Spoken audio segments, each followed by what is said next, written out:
The City of Oconomowoc Committee of the Whole meeting for Tuesday, June 27, 2023. Has appropriate meeting notification been made? Yes, Your Honor, it has. Sounds great. If you'd call roll, please. Alderman Shellpepper, Alderman Maroney, Aye. Alderman Douglas, Alderman Rozak, Alderman Altman-Cloth, Aye, or here. Alderman Ellis, Here. Alderman Spiegelberg, Here. Alderman Mulder. Here. Great, thank you. We'll move on to our first committee business item, council budget priorities, strategy, strategic plan update. Mr. Fry and Ms. Lori Sullivan Lori Murray. has done the work on this, so I will let her walk you through what we're looking at. Not that. Did Craig mess that up? Greg did it. That's his. That's okay, I have a PDF copy, I'll just pull up here. Don't use mine. I tried to use this one down here, and it turns out now that's Craig. Oh, so then he messed, Okay, here we go. he messed the other one up then too? I don't know, anyway. For the last few council meetings, we've been meeting to talk about what the departments are looking at for priorities for next year in their budget, and then also what council thinks about those priorities and other things that they've been talking about. So what we did is, we took the strategic plan, had the department heads go through it, and kind of update it for all the things that they've already completed. So in your packet, the strategic plan's there with cross-outs or strike-throughs for all the things that have been completed. And then on the left-hand side is the council priorities that we talked about from these budget meetings that we've had these last three meeting times, sorted by the priority or the strategic priority that it fits into. So everything that you see on the side, the council priorities, these are things that we've been talking about the last few meetings. So what we're trying to do now is just kind of review those priorities, have the council review them, and see if there's anything in addition that they want in here or anything changed. Kind of looking at this and trying to get this updated so that when departments are putting their budgets together, they can use this for a guideline. So, you know, this is the first page of the strategic plan that pretty much just lays out the priorities. So each one of those priorities has a page, and the first one is to provide a safe and secure community, and that includes the police department, fire department, water, and electric.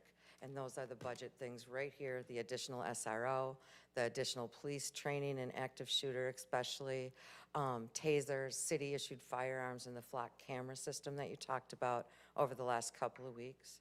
For fire to implement this sustainable staffing plan, and a program for policy and procedure updates.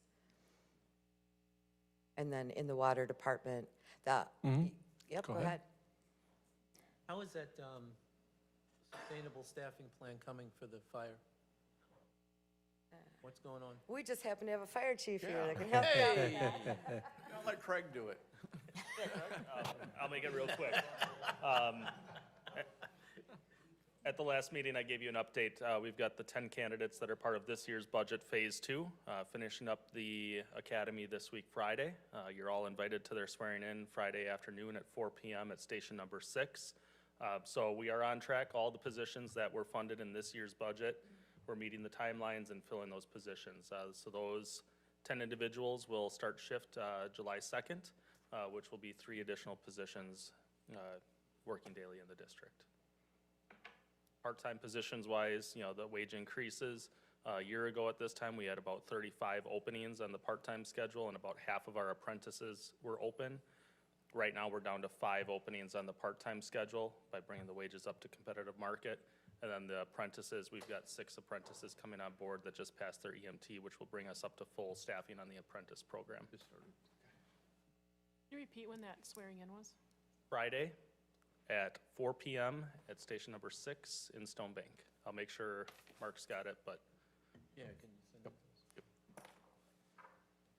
Sorry, Lori. How does Craig feel about that? It's Craig night. If you have Not nothing many. further to add.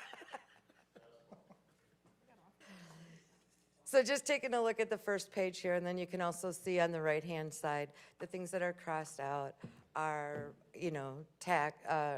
activities within the strategic plan that have already been completed. So we wanted to update you on those, and then we will be using Yeah, that's the these reminder for items everybody to to sign on their update this side of the strategic plan. Is there any questions on the first page here for a safe and secure community?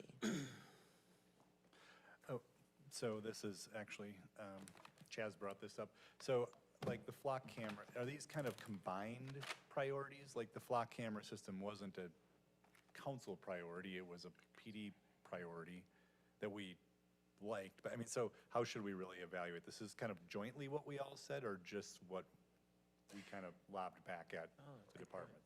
Yeah, it's pretty much what you guys have put back out there. There's a few things the departments had on their list that you're not going to see on here because you guys were just kind of like, Okay, all right, Didn't- so kind yeah. of, all right. So Yeah. kind of a little bit jointly. a little bit jointly. So on the flock camera system, it's in here because at budget time, they will bring you back more information on this. Okay. Whether or not you decide to go forward with it will be up to you, at that time.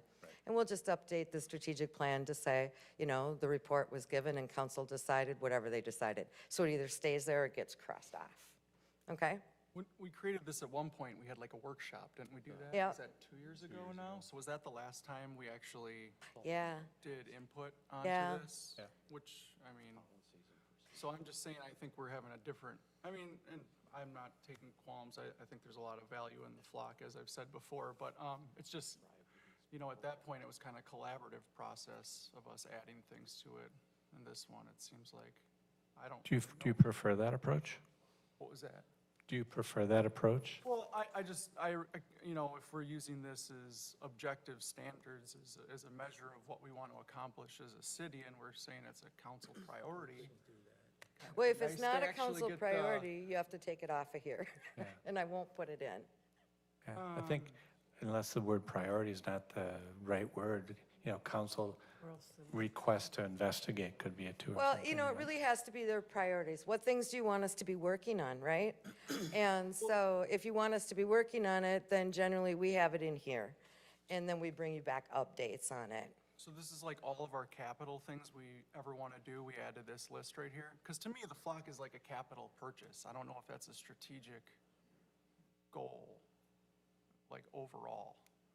It's like a, Yeah, I don't know what the think police's they're I goal think is they're with very that, different. but I it's, don't think council priorities I- are strategies and it's- tactics. It's like what you have on the right is a higher level than council priorities. Council priorities support and help us cross off what's under the strategies on the right.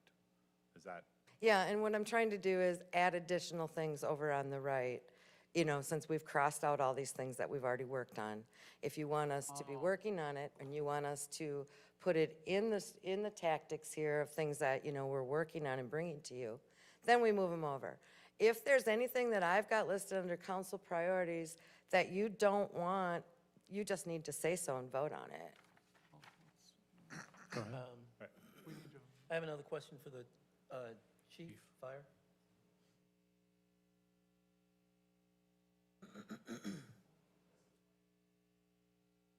So the Lexi Pool policy and procedures, Yes, I don't ever remember, I know what it is, but I don't remember ever talking about it. I presented, Why is that important? We couldn't do this internally? so when we talked about the budget priorities, that was one of the two things that I presented. That was the second thing besides the staffing plan, was transitioning our policy development and platform and training to LexiPol, which is kind of the standard for public safety to be utilizing LexiPol to ensure that all of our policies and procedures are to the standard, constantly being updated with state statutes, federal statutes. I do remember Ms. Spiegelberg asking about because I brought up our insurance company, League of Municipalities, will reimburse us for part of it, and doing an analysis as part of our budget process of how much would we be able to reduce our legal costs by not sending all of our policies to legal because they're legally reviewed by LexiPol, I believe was one of the things you asked me to do as part of our budget process. So it was presented, and that's why we're bringing it forward, because there's about 50 to 75 different HR and operational guidelines that are part of that system. Is this an annual going thing, or is this one time? What is it? Yes, it would be annually. The initial transition to the platform is a one-time cost, and then we've got the annual costs. I don't have it off the top of my head, Fine. but we were going to incorporate it. It was something that was presented to the fire board back in April, so incorporate it as a discussion item as part of this year's budget. Yeah, I think the Lexipol policy and procedures is a great idea. Glad you guys are doing it, and I think it's, needed, and it seems like a overarching, kind of broader mission set that aligns with. Staff time, as we're talking about our reorganization and cutting down some of the leadership, deputy chief positions through attrition, this program would take on part of that workload that's assigned to them as well, so. Kind of covers all of our bases too, and make sure that we're following all of the procedures that are established. Yeah, so. neighbors like the city of Waukesha, town of Brookfield, Pewaukee have adopted the program. Jeff Romer, who's on the fire board, who does consulting when he gets brought into departments, usually the only ones that have all the policies that they need are ones following Lexipol. Thanks. You're welcome. What do you want us to do, Lori? Yeah, so we're not adopting anything tonight. We're reviewing this tonight. And we will have another meeting. If you want to, when we did this before, we did it as a whole group and we did this little, workshop. And then we had it for a couple of years and then we just had a committee of the whole and updated it. Then we had it for a couple or year or so and then we got all kinds of new people. So we had another big workshop. That's the one you went to.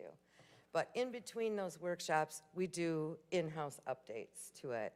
So if you want to take this document, I want you to do is to take a look at, what has been completed, what other things, looking at what we've been talking about, and maybe other things, should we be putting in here to update this? This is a document that the departments use when they prepare their budget, their capital budget, when they do a staff memo.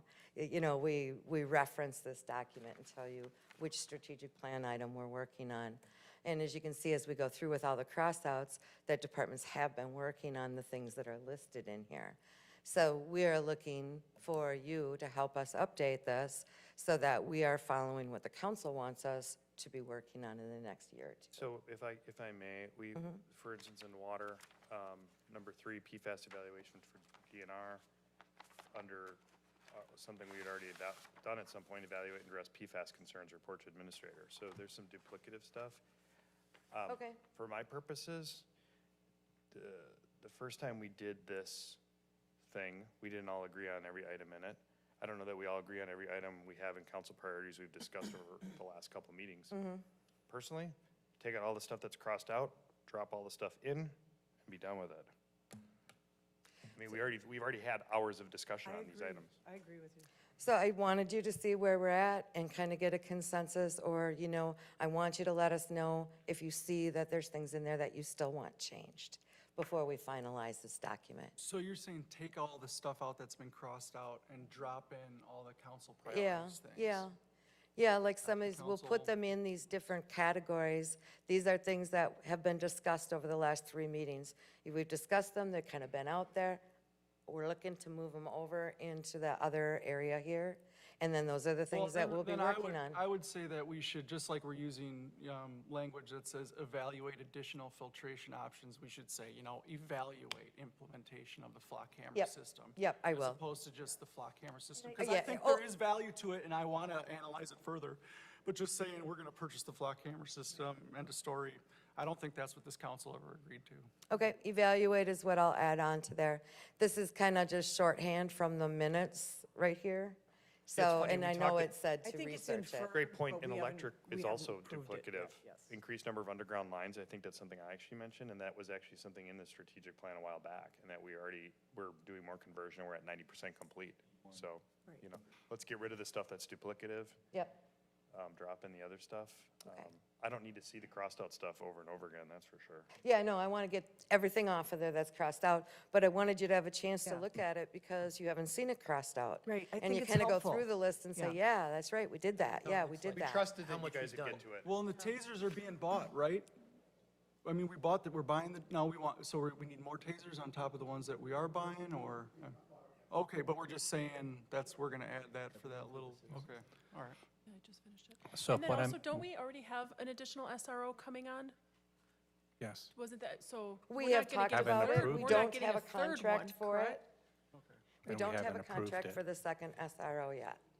That's something that we're just having discussions about. The school's on board with. We don't have a contract for that yet, but that's something that's And going they're to be a paying, and they're, 24 and just item. for clarification, per a phone conversation with you and I recently, we're not paying for that officer, the school district's paying, correct? Correct, but it has to Okay. be approved by council.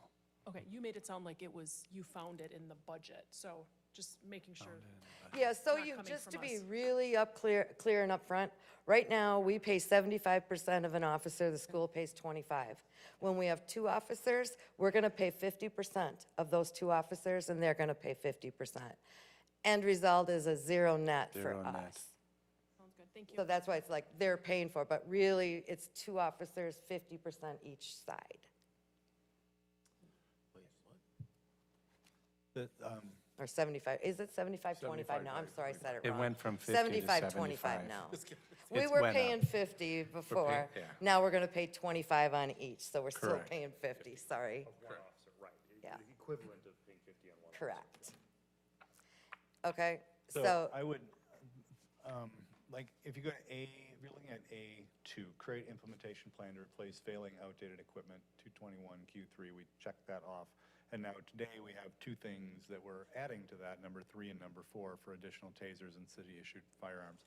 Like, to me, adding additional tasers should not be, that's not a strategy. That's something that we're doing in response to a strategy, which is Right. developing or creating it, planning to failing outdated equipment. Like, I think some of these are like.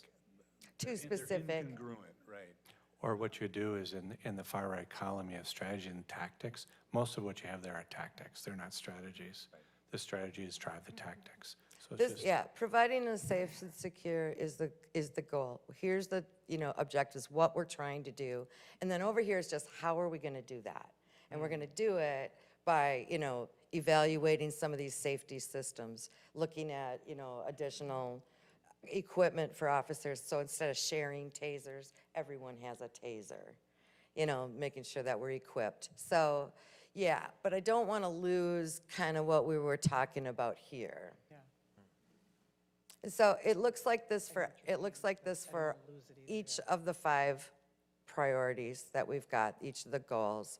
So maintain our infrastructure, and I think, is that where this is a really big process that we've got going on right here with the GIS and the inventory system.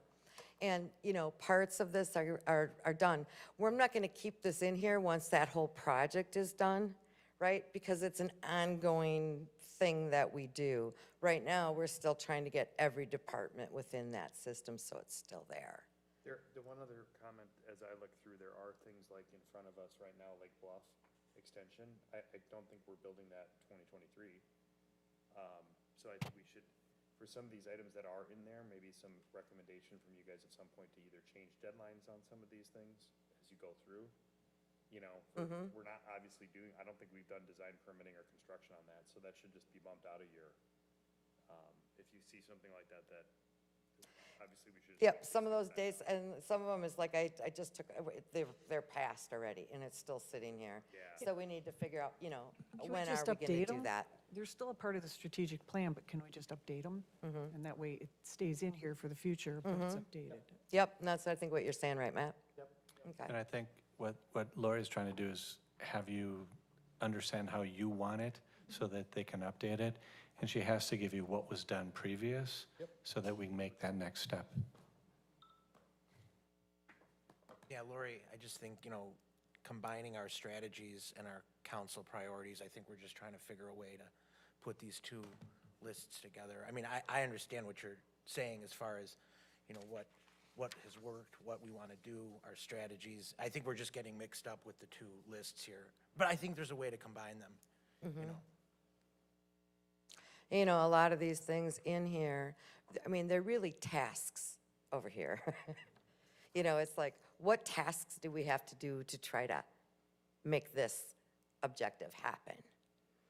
And so that's why, you know, some of those do get kind of specific over there. But I have provided, you know, a sheet for all of these. So this one is the infrastructure one. The biggest ones in here are, you know, looking at funding sources for, you know, street projects coming up. So, you know, we've heard that you want to look into, you know, how a wheel tax might work, how the transportation utility might work, what are other alternatives, you know, what are we doing to fund the street maintenance program. So we'll be working on that.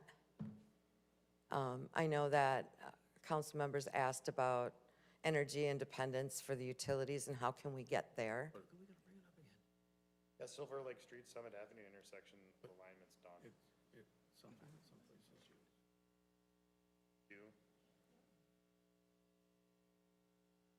Done, so we gotta, yeah, go back through. Lapham Street Bridge, I know we've started permitting and design, right? Yep. Yeah, it looks like a couple of these have some updated dates in there. Yep. Any questions on this page?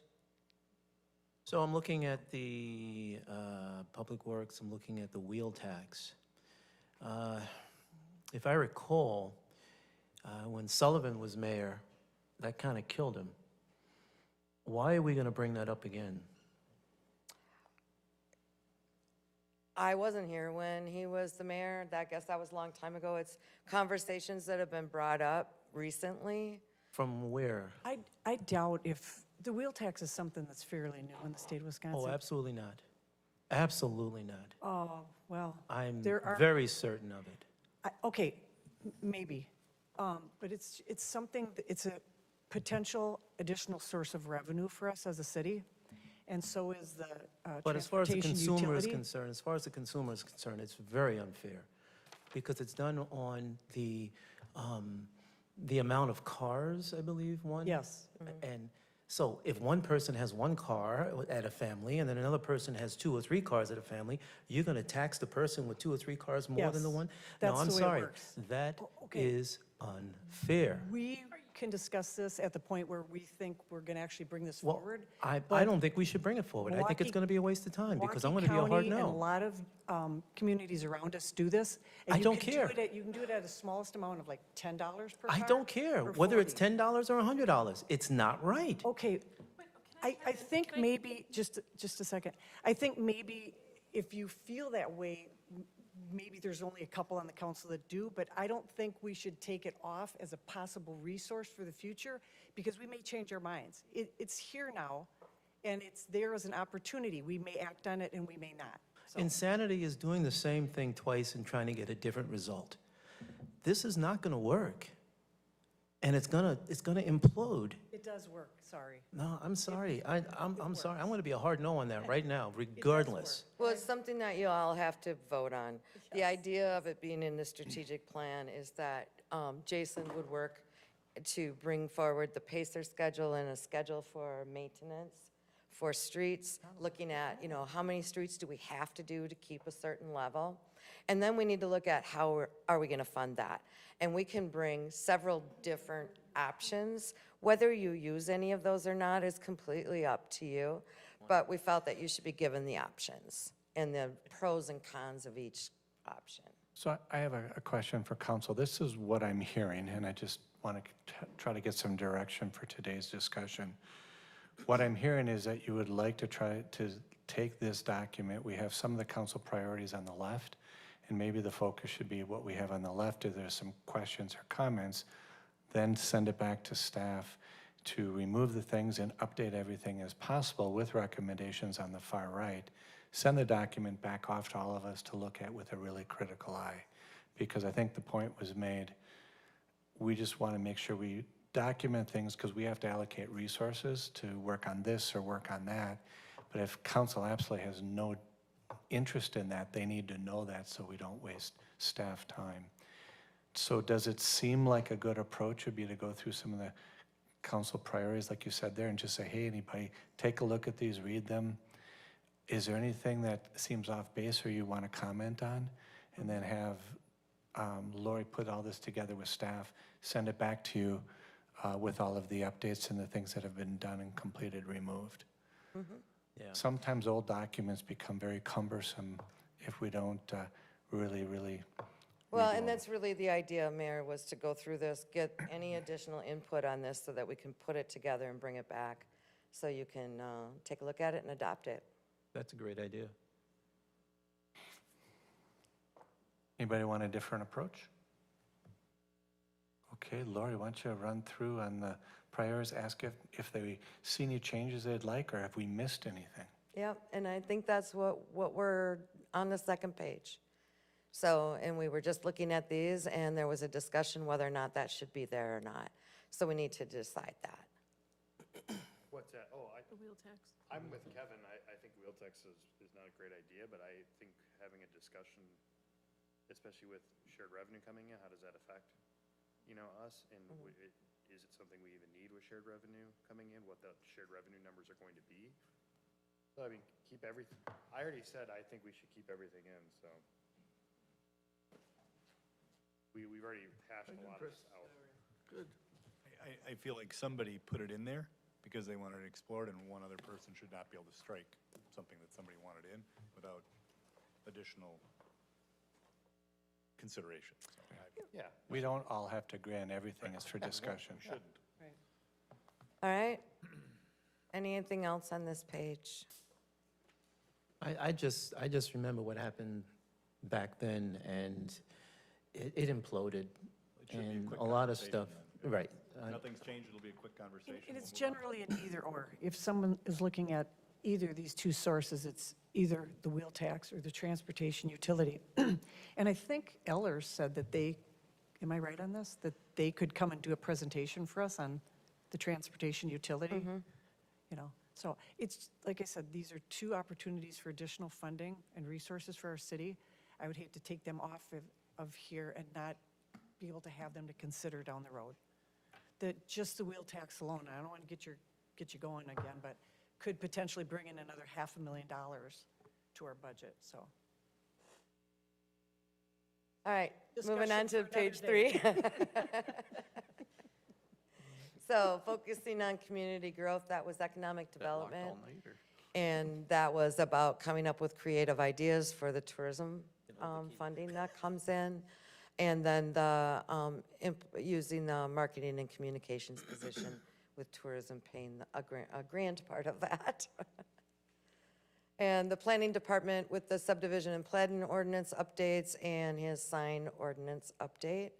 And I think the historic one is still in here. That, right there. Yep. Okay. There, I actually didn't duplicate it, I knew it was there. Oh, I'm sorry, any questions on this page? What do you mean by, tourism paying a grand portion? Like, what are you thinking the split would be? Yeah, and do you have any information on that, Bob? Does now. Or I will on July 10th when I meet with the Tourism Commission.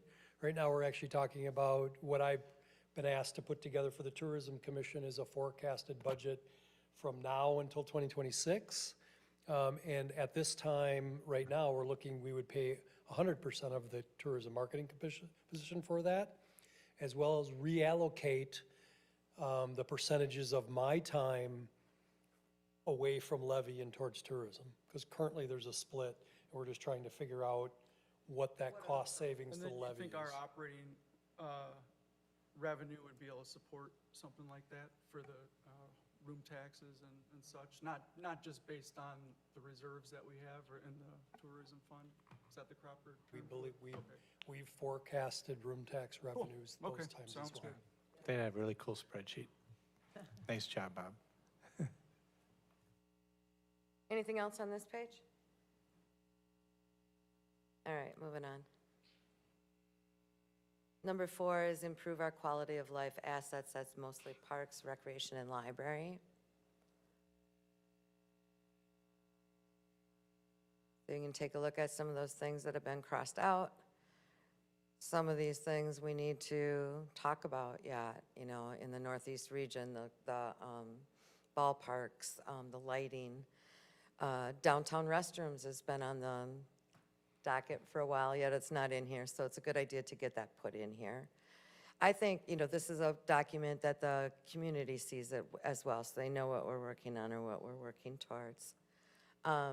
And then additional uses for the community center lower level, and that's just to explore that.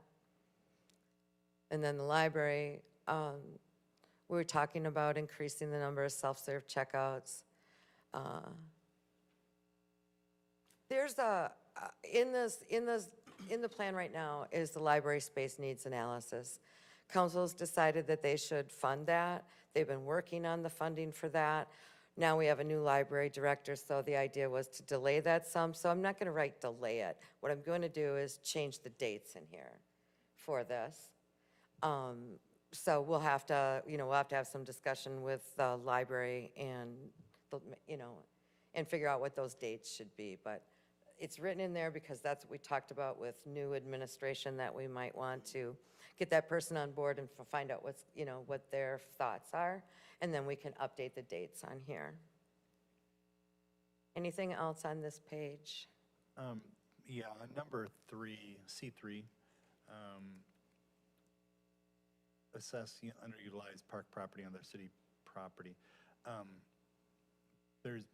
think we should have more like outcome driven on some of these, like assess it to what end, with a goal of reducing by 10%, with a goal of eliminating mowing in certain, like why are we assessing it, right? And I'm sure that's what it is, but it doesn't say that. You're Right, but some of these are ambiguous, so it's like, it's hard for us to know if we agree with them, you know, assess them because we don't have enough. I know that's what Craig says, he eventually wants the whole city to be a park. Right, we said no, and that's why he's leaving. So some of it just feels incomplete, so. And that line item, Alderman Mulder, was, there's been conversations, the city owns a lot of parcels throughout the entire city, so it was getting together a list and looking at that, determining if there's some parcels that we could get rid of, so that we weren't mowing them and doing those types of things. I think not many have come off that list since it was put together, but we've never gone through and did a comprehensive walk down every parcel, you know, with the department head thing. And once again, we'll be delayed by having a new director coming in for the parks, so. Do we have an inventory list of underutilized parks in the city, like Hawthorne? Well, it's not parks, but it's all the parcels that the city owns. But Craig can tell you the underutilized parks. None of them, right? Oh, Hawthorne? Ouch. Good thing You are you're not being near the recorded. mic. Can tell he's a short timer, huh? Outgoing director suggests removing Village Green. I am not writing that. All right. You read on Facebook, Mark, just be Yeah. careful. Then number 5 is the enhancing the effectiveness of our city government. So there's a lot of things in here that's really about city ordinances and technology and, you know, communication with council and with citizens. So in the clerks, we were talking about Badger books and the new voting machines. So I don't know if the lease buy thing is really something that goes over here, but it's something we're talking about. But maybe, you know, it's just to make sure that we are up to date on these voting machines, we have enough voting machines, and kind of just make sure that we're analyzing what it is that we need for the city moving forward. These 2 items that keep coming up every budget time, so Well, I wouldn't say that they keep coming up every budget time. they do, but they usually get, We You know. voted on the mayoral term a year ago. I listen. No, it was more than a year ago. And I think it really needs to be. It was within the last year or two. I would say 2 years. I will stay consistent with my previous comment, despite the folly of that. I don't mind talking about it, because we should always try to get better, whatever that means, so.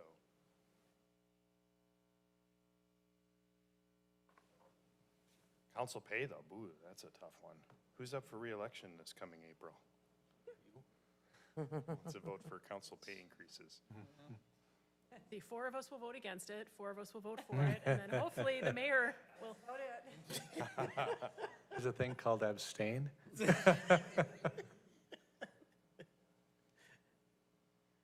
Anything else on this page that you want to talk about?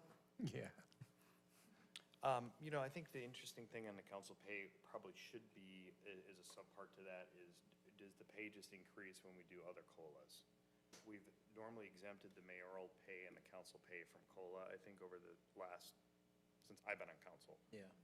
So it's been the exact same for 10 years that I've been on council. So my thought would be, at the very least, if we're not willing to take large chunks of increases, which I think would be very politically divisive, at the very least, you know, expose those to COLA, just like every other employee in the city.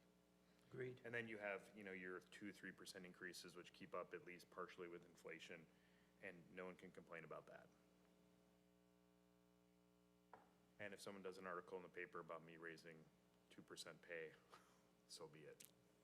When was the last time council pay was increased? Oof. Been, well, since Yeah, it has over not 10 been since years. I've been on council. Over 10 years. So, and I don't think the mayor's pay has increased either during that period of time.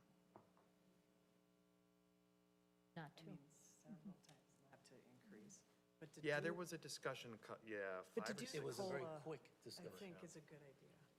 Yeah, at the very least, you know, you're making the position a little bit more desirable, you know, long-term. If you're gonna be on for a couple terms, it's not gonna be stagnant. I think you should add under there, item 3, which is mayor, the mayor pay too. So it should be, you know, He's part really, of council, so that would be included in council pay. he's got a separate. I'll write it out. Yeah, he's got a complete. I guess he separate does have pay. separate. Just line make item, it but- clear, yeah. make it clear. Yep. And item 3 added by Mayor Robert P. We'll put that in the paper. No one likes, you know, council especially doesn't like to talk about it. It's their own, you know, pay, that kind of thing. But that doesn't mean we shouldn't talk about it. Yeah. You know, it has been a very long time since it's really been looked at. And so, you know, if we want to put it in there and take a look at it, then there's nothing wrong with that. Anything else on this page?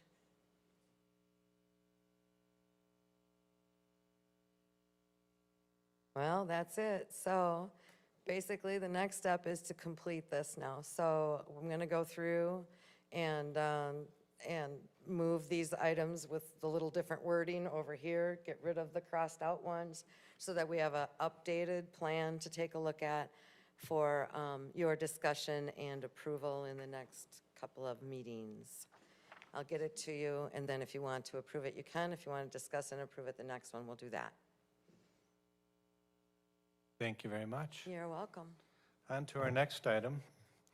Consider recommend preliminary resolution 23-R3118, declaring intent to exercise police power authority for special assessments, the Oconomowoc Parkway sanitary sewer preliminary assessments. Mr. Sugden. If you scroll further down, you'll get to the map, Stan. Thanks, Mayor.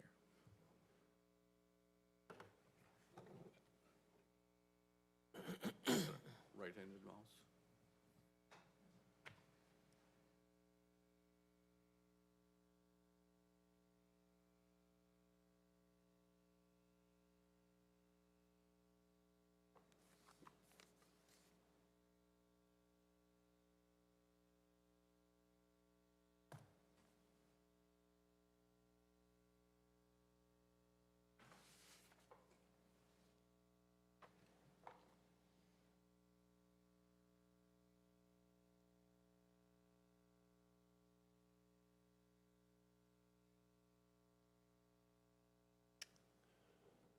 Thank you, Mayor. One of the things I found is to follow strategic planning when you want to talk about an exciting project like sanitary sewer assessments. So I thought this would be a good time to do this. So I'm here to talk a little bit about this proposed project. The design is underway with Jason Herzog leading that effort. And this resolution, preliminary resolution, is for the assessments for how we propose to pay for this sewer upgrade. So the proposed project consists of replacing the existing 12-inch sanitary sewer that's in Oconomowoc Parkway from basically about Target all the way to Old Schoolhouse Road. And that sewer is a 12-inch sanitary sewer, and it will be replaced with an 18-inch and a couple spans of 21-inch sanitary sewer. The project is estimated, the preliminary estimate for the project is about a little over $2.8 million, and that's in the resolution. That's the proposed cost estimate. And the way that we propose to pay for it is to assess the benefiting parcels. This drawing you see up on the screen is the diagram showing the benefiting parcels that are all undeveloped at this point.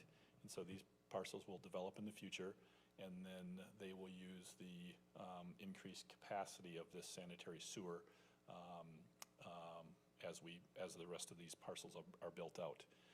The methodology that we used for the assessments is is based on the area of those parcels.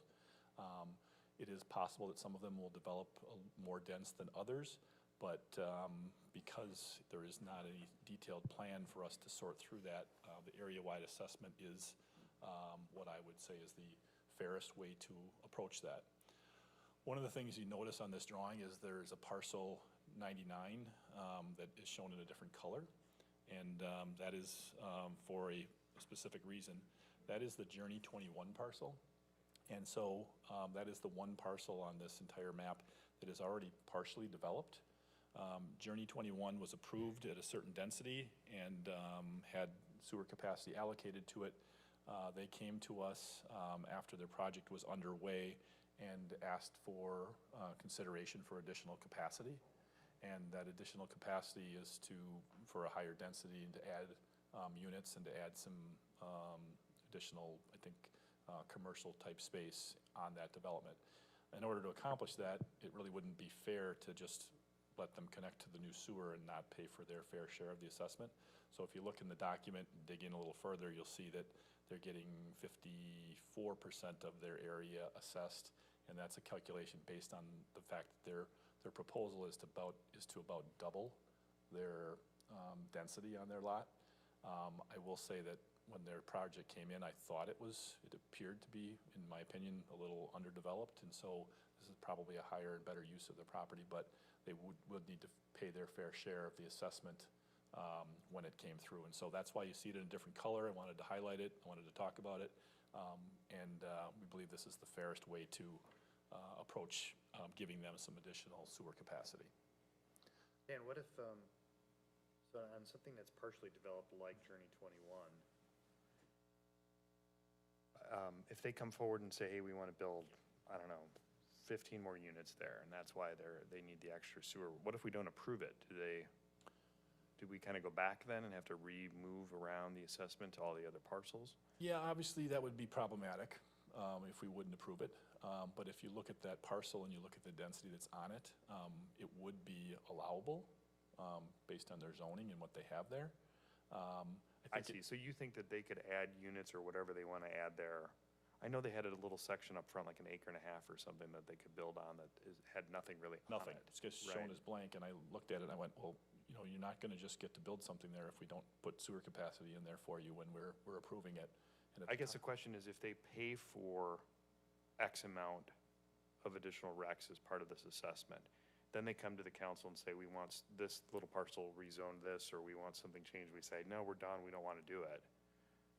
Are we, by assessing them, are we basically saying we have no choice but to approve The it? assessment is going to be based on the area, not on the project. Okay.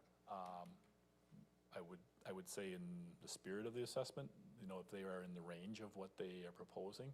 So I didn't create that number and that that increased capacity, it's fairly accurate number in there, I think it's 54.2% or something like that. Right. It was based on meetings with them and information they submitted, so it was trying to be as accurate as possible.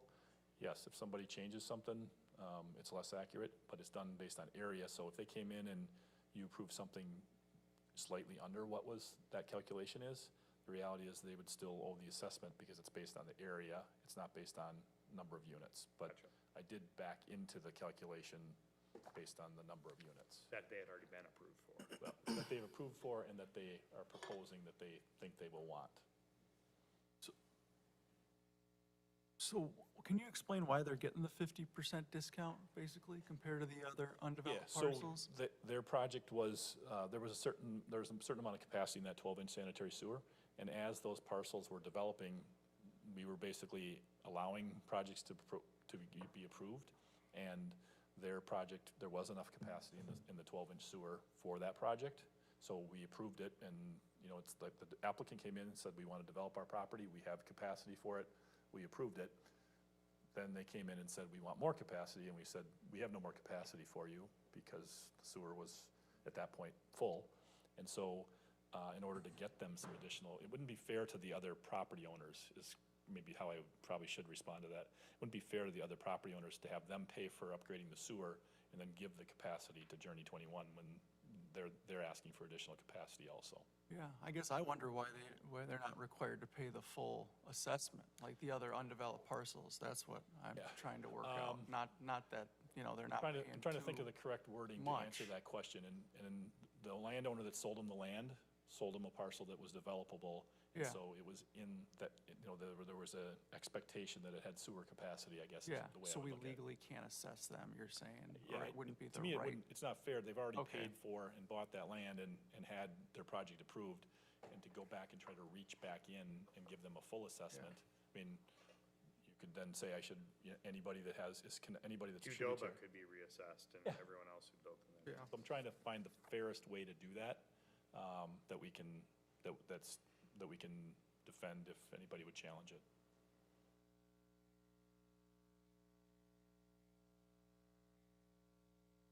Questions, comments?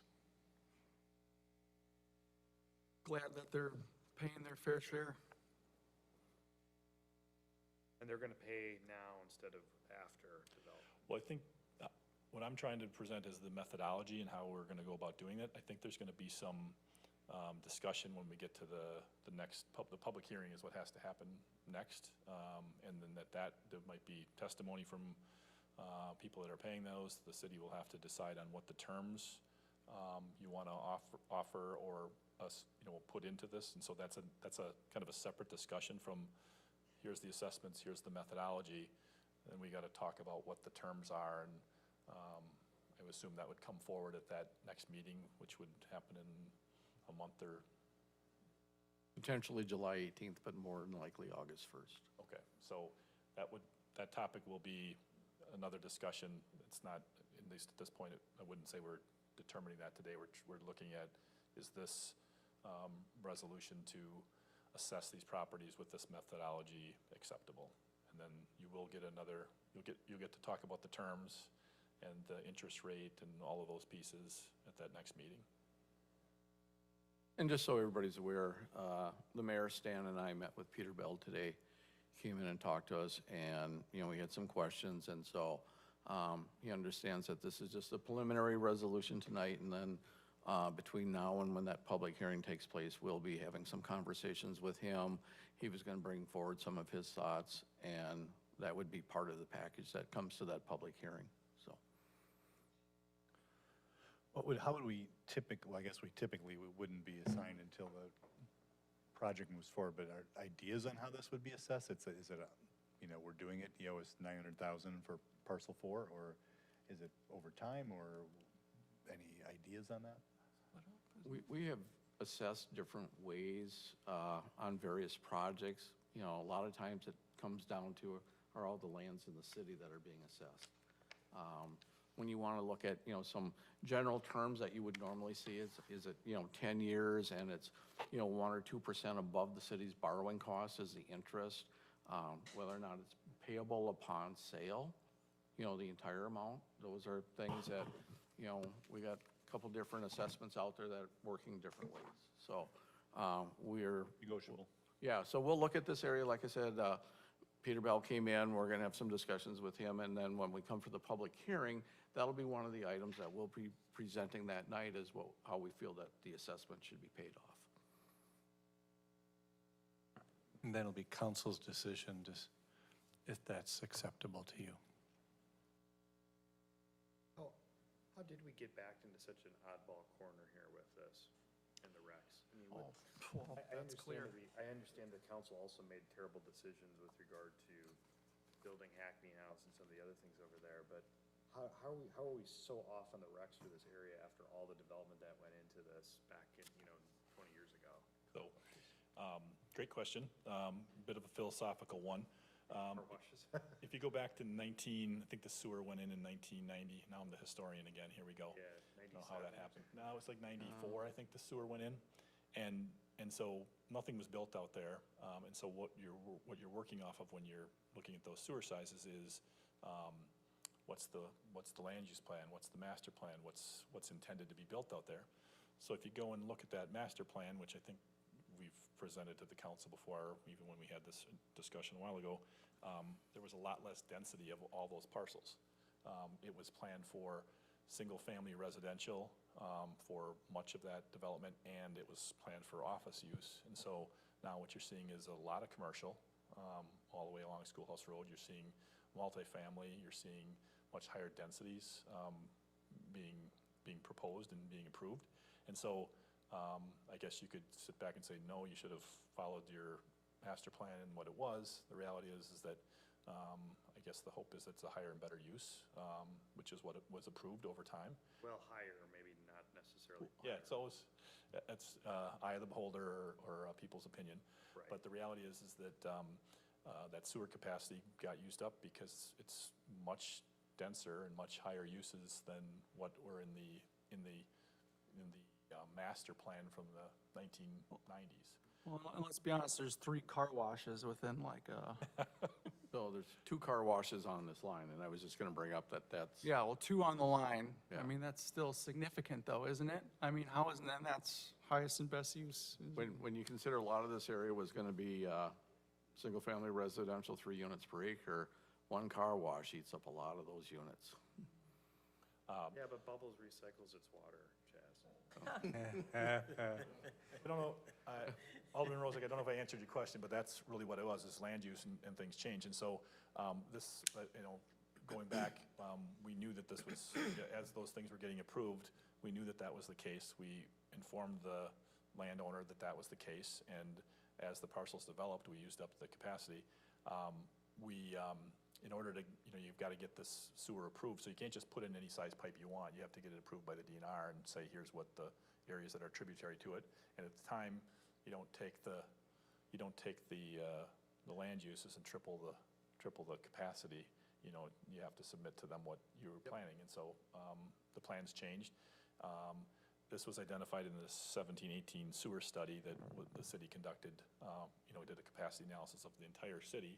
And this was one of the areas that we knew was, we'll call it a bit of a hot spot, because the capacity is being used up. And so the good news is once this project's done, it'll open up all of those areas to higher density. You can see there's some land in the Old Highlander parcel there that it opens up some other uses potentially there that we maybe are restricted on if under the old plan. So that's why they're showing up on this as a benefited parcel also. Gotcha. Well, and I think the background you just gave there also kind of gives justification to why these assessments are totally legitimate.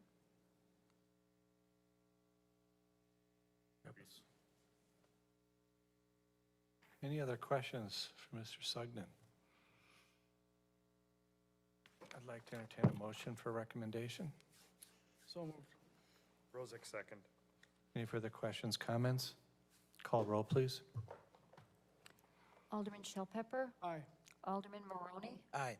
Alderman Douglas. Aye. Alderman Rozak. Aye. Alderman Altman Cloth. Aye. Alderman Ellis. Aye. Alderman Spiegelberg. Aye. Alderman Mulder. Aye. I'd like to entertain a motion to adjourn. Thank you, Stan. Motion to adjourn. Second? All in favor? Aye. Aye. We'll now head over to room 3 for committee business. Can we start this early? It wasn't.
Call to order the City of Oconomowoc Common Council meeting for Tuesday, June 27th, 2003.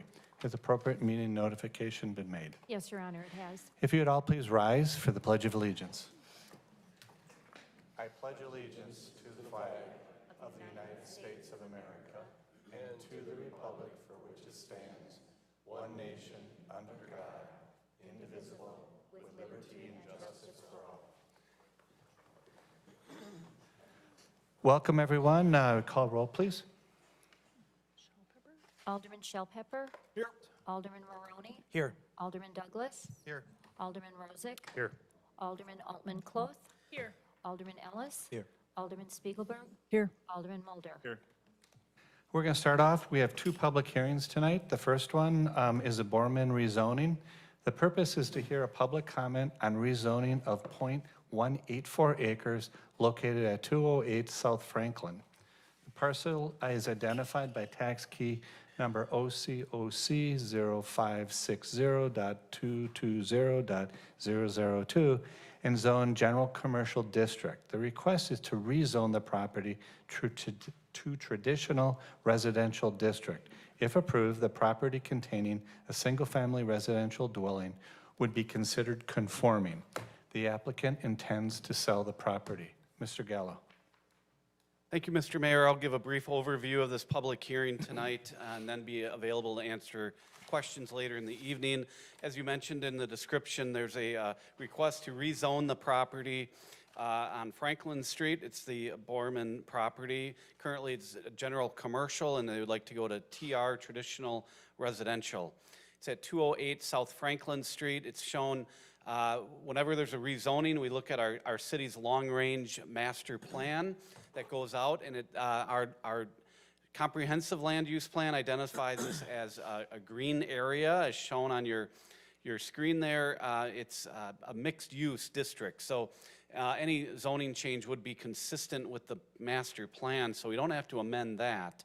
But the current zoning out there is shown in red. It's highlighted there with the circle. The PD 604 is not this parcel. That's the parcel to the east of it. That's the Berkshire.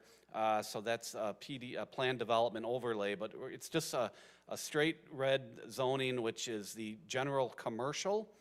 There's a little history with this. This little node of area right in here was all zoned EO as state office, and we got rid of that district. Back when we redid the zoning, there wasn't a lot of EO zoning in the city, so we eliminated that whole district. It was a flexible district. It allowed residential or commercial, and from history of the plan commissioner said that they thought that this whole area would go into a commercial area one day, and it never really happened. It's been a residential home for a long time, and it's up for sale, and the bank said, asked me if it's a conforming use, and I said no. They didn't like that, so then the owner petitioned a rezoning. This is what the existing property looks like. It is a residential home. There's no reason it should be a commercial. I've looked in the files. It hasn't been commercially used for any purpose ever, so I think it's the best fit would be a residential zoning district. But, you know, across the street, there is non-residential uses. This is currently a storage facility for a local business in town. That is directly across the street. And then to the north is the old interurban rail building. It's currently an architectural firm, Johnson Design. So it is a little commercial area there. But this one, you know, then you look to the south of this, and it's a residential home. So it's a transition area, but it's been used as residential. So the Plan Commission did review this. They recommended in favor of the zoning change to make it the use that it currently is, which is residential. I also am asking that later this evening, if you're favorable on this, I ask that you waive the second reading. The owner of the property, Daniel Borman, has been patiently waiting for the city to act on this, and he has a closing set at the end of the month, and he doesn't want to change the closing again. So if you're in favor of it, we ask that you waive that. Thank you. At this time, do we have anyone that would like to make a public comment with regard to the Borman rezoning public hearing?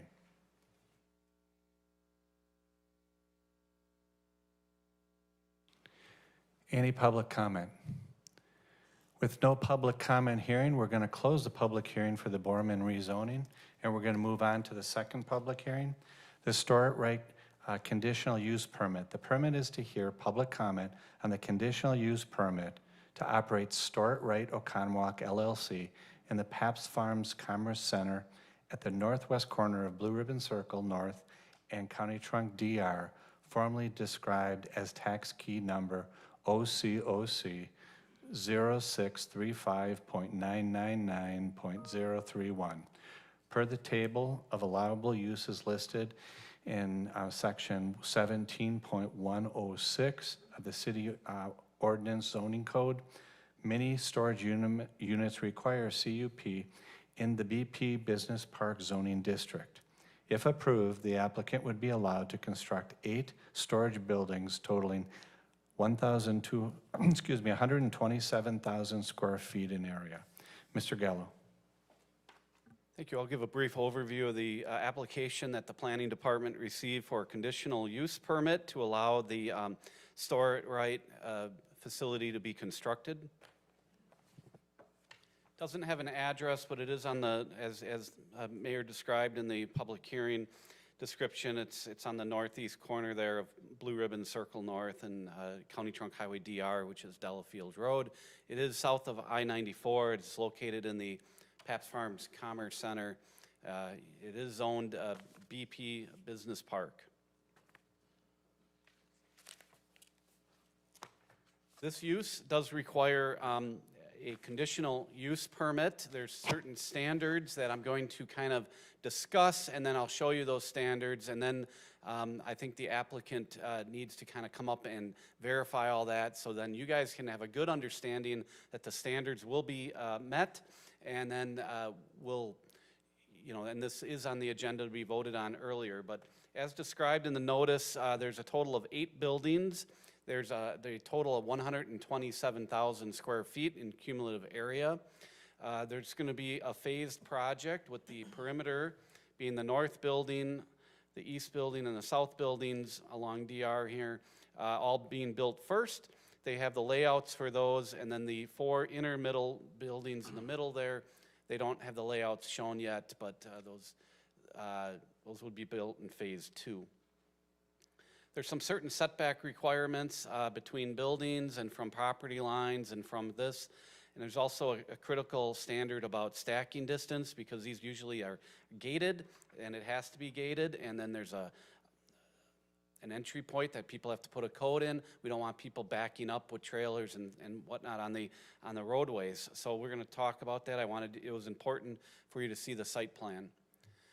There's a minimum setback distance which they exceed to get to the gate. This is the 18-foot hinged gate detail right here. So it is going to be a gated facility.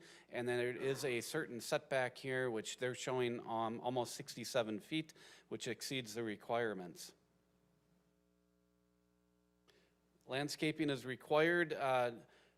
And they are showing landscaping. They broke the plan into 2 different sheets because it's a larger site. They have a lot of plantings to the north, stormwater detention over here, and this is the front of the building along Blue Ribbon Circle North. Lots of landscaping there. And then on the south, they have additional plantings down here as well as over here. The Architectural Commission asked them to put some trees in just to kind of soften the landscaping design. These buildings have been approved by the Architectural Commission. Another standard is that the applicant prove to the Common Council that there's sufficient truck turning radius plans. They put 2 truck turning radius plans in the packet. I'm just showing you one. The larger of the 2 is the full semi. They also had a fire truck turning radius diagram.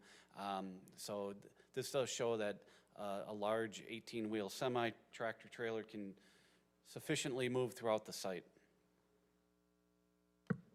Lighting plan is required. They did show a lighting plan. I know it's very difficult to read those little dots, but when you blow it up, it does have sufficient lighting without creating too much lighting on the adjacent properties. This is the specifications of the lighting. So it is in the Paps Farms. Peter Bell is the owner of that land, and I just wanted to show you that I did receive an email from him stating that they're in support of the attached submittal for Store It Right to be located in the Paps Farms Commerce Center North. There's standards, I'll just go through those briefly, that all storage of items other than vehicles and RVs shall be stored indoors. Their response is that no outdoor storage was proposed. Buildings shall have a minimum setback of 50 feet from the front and 35 from the side lot lines. I showed you a site plan earlier. It does conform with the setbacks. C is facilities shall be fenced and accessed through a locked gate. I showed you the fencing and the gate.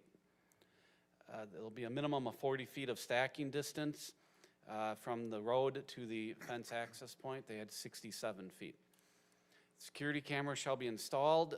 Condition of the CUP is that they require security cameras to be installed.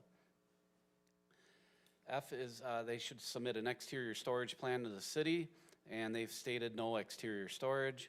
G is provide that truck turning radius. I showed you one of the truck turning radius diagrams. They provide a 30 feet between buildings. I did measure and make sure that that was met. All drives shall be paved with asphalt and concrete. They will be paved. Applicant shall submit a landscaping plan that submits that conforms to the city ordinance. I showed you the landscaping plan this evening. It was submitted, sheet L100, and then shall comply with all other zoning, building, fire, engineering, utility, and other municipal ordinances. And it does, an example of that is the lighting plan.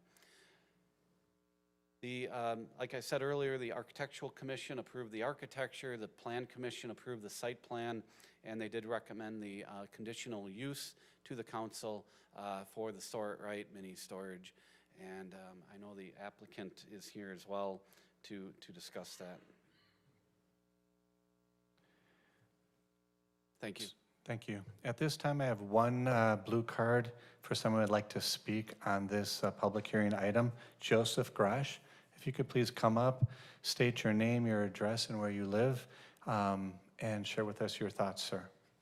Hello, good evening. My name is Joseph Grosh, and my wife and I, Katie, are the owners of Store It Right. We live at W284N 3234 Lakeside Road in Delafield. We are local business owners here in the community and Lake Country, and we are also a family-run business. We have one other location for storage. It's Store It Right in Heartland. We built that project last year, and we've had a lot of success with it. We offer a premium storage product.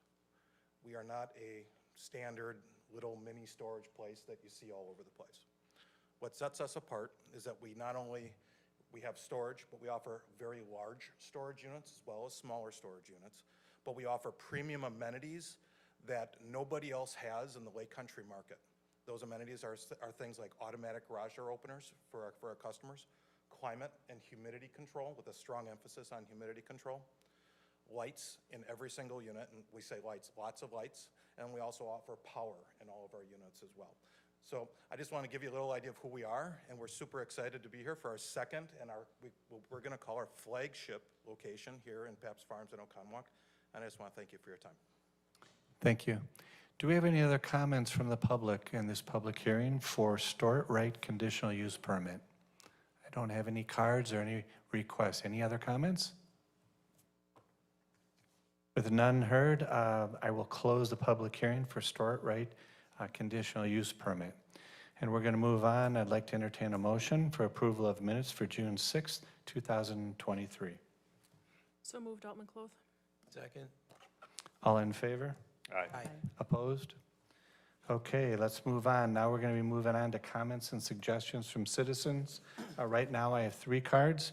Our goal is if you can come up to the podium, state your name, your address, and where you live. And you have 3 minutes to share your thoughts and your viewpoint on any topic you want here with the council. It's usually a one-way dialogue of you sharing that information with council. So we'll start here first with Jeff Screema.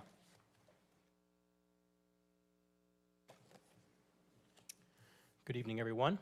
Jeff Skrema, General Manager of Rockwell Partners, P.O. Box 166, Oconomowoc. I personally currently reside in Waukesha. I'm here to give you an update. We're happy to report that we do now have the end laying parcel under contract. So we look forward to coming back to you with a plan which will complete the boardwalk around the east side of our property and wrap it around to the north, all the way back to Main Street, which was part of your downtown master plan for the last 20 years. I also want to thank your Community Development Director, Bob Duffy, because he was instrumental in making us aware of the long-term city plans, and that's one of the reasons why we purchased the property. So we're very much looking forward to coming back with you and working with the staff to create an even better development for the community. Also, the current construction fence that's there, we noticed a few weeks ago, it's looking rather weathered. I wanted to let you know that we're putting new screening on it in the next couple of days. So, thank you. Thank you.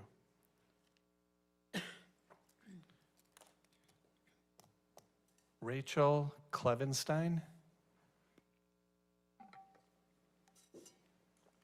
Hi there, my name is Rachel Klevenstein, and I want to say good evening to all of you, and also to my amazing members of my community that are also here. So if you know me and you're here with me tonight, if you want to stand up or wave your hand so you know kind of who they're with, that would be awesome. Great. So these are members of the Briarwood neighborhood, and we are here to talk about the Mackenzie Lane And road where do you opening up. live, please?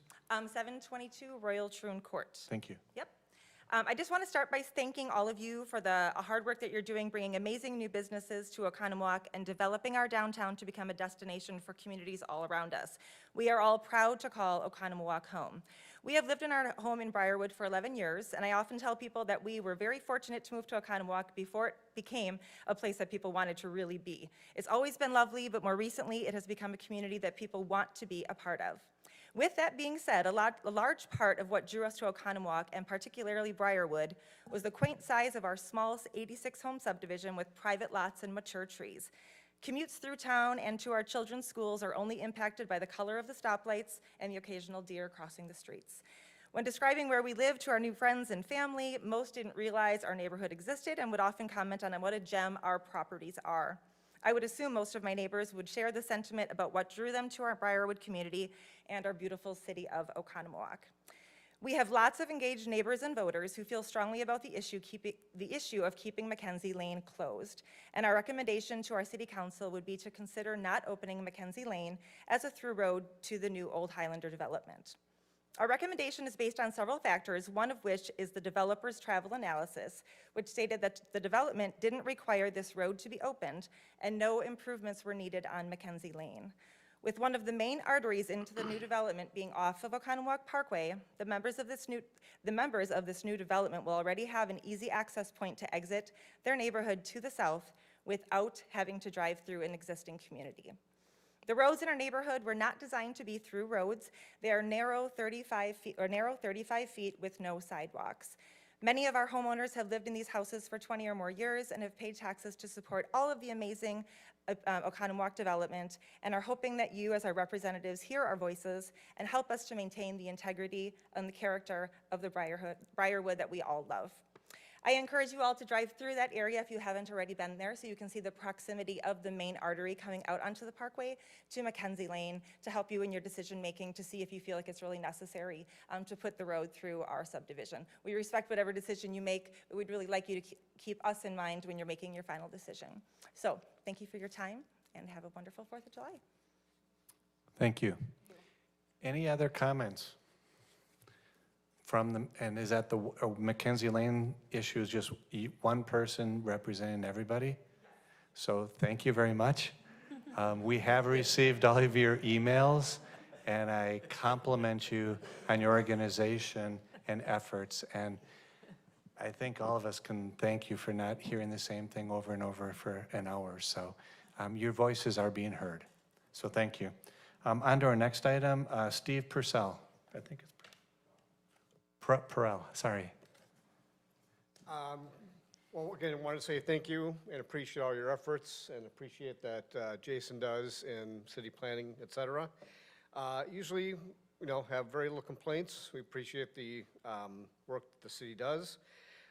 One issue that came up was well, first of all, we have 2 facilities in Oconomowoc. We have 125,000 square feet at 510 South Worthington and 55,000 square feet at 1880 Executive Drive on the other side of Oconomowoc. And we had to go for a new project. We had to basically increase our water coming in from a 1-inch main to 2-inch main. Our plumber, basically just had on his proposal that we're responsible for all permits, fine. No one thought, everybody thought it'd be maybe $1,000, $2,000, whatever. We didn't even think about it, to be honest with you. So come to find out, once after we put it in, and we didn't get a bill from the city of Oconomowoc before we did this, okay, which is, I think, a little bit of a failure. We should have asked a question of what that permitting cost would be, but I think Oconomowoc should have probably billed us before, or at least given us a proposal before we even did this work.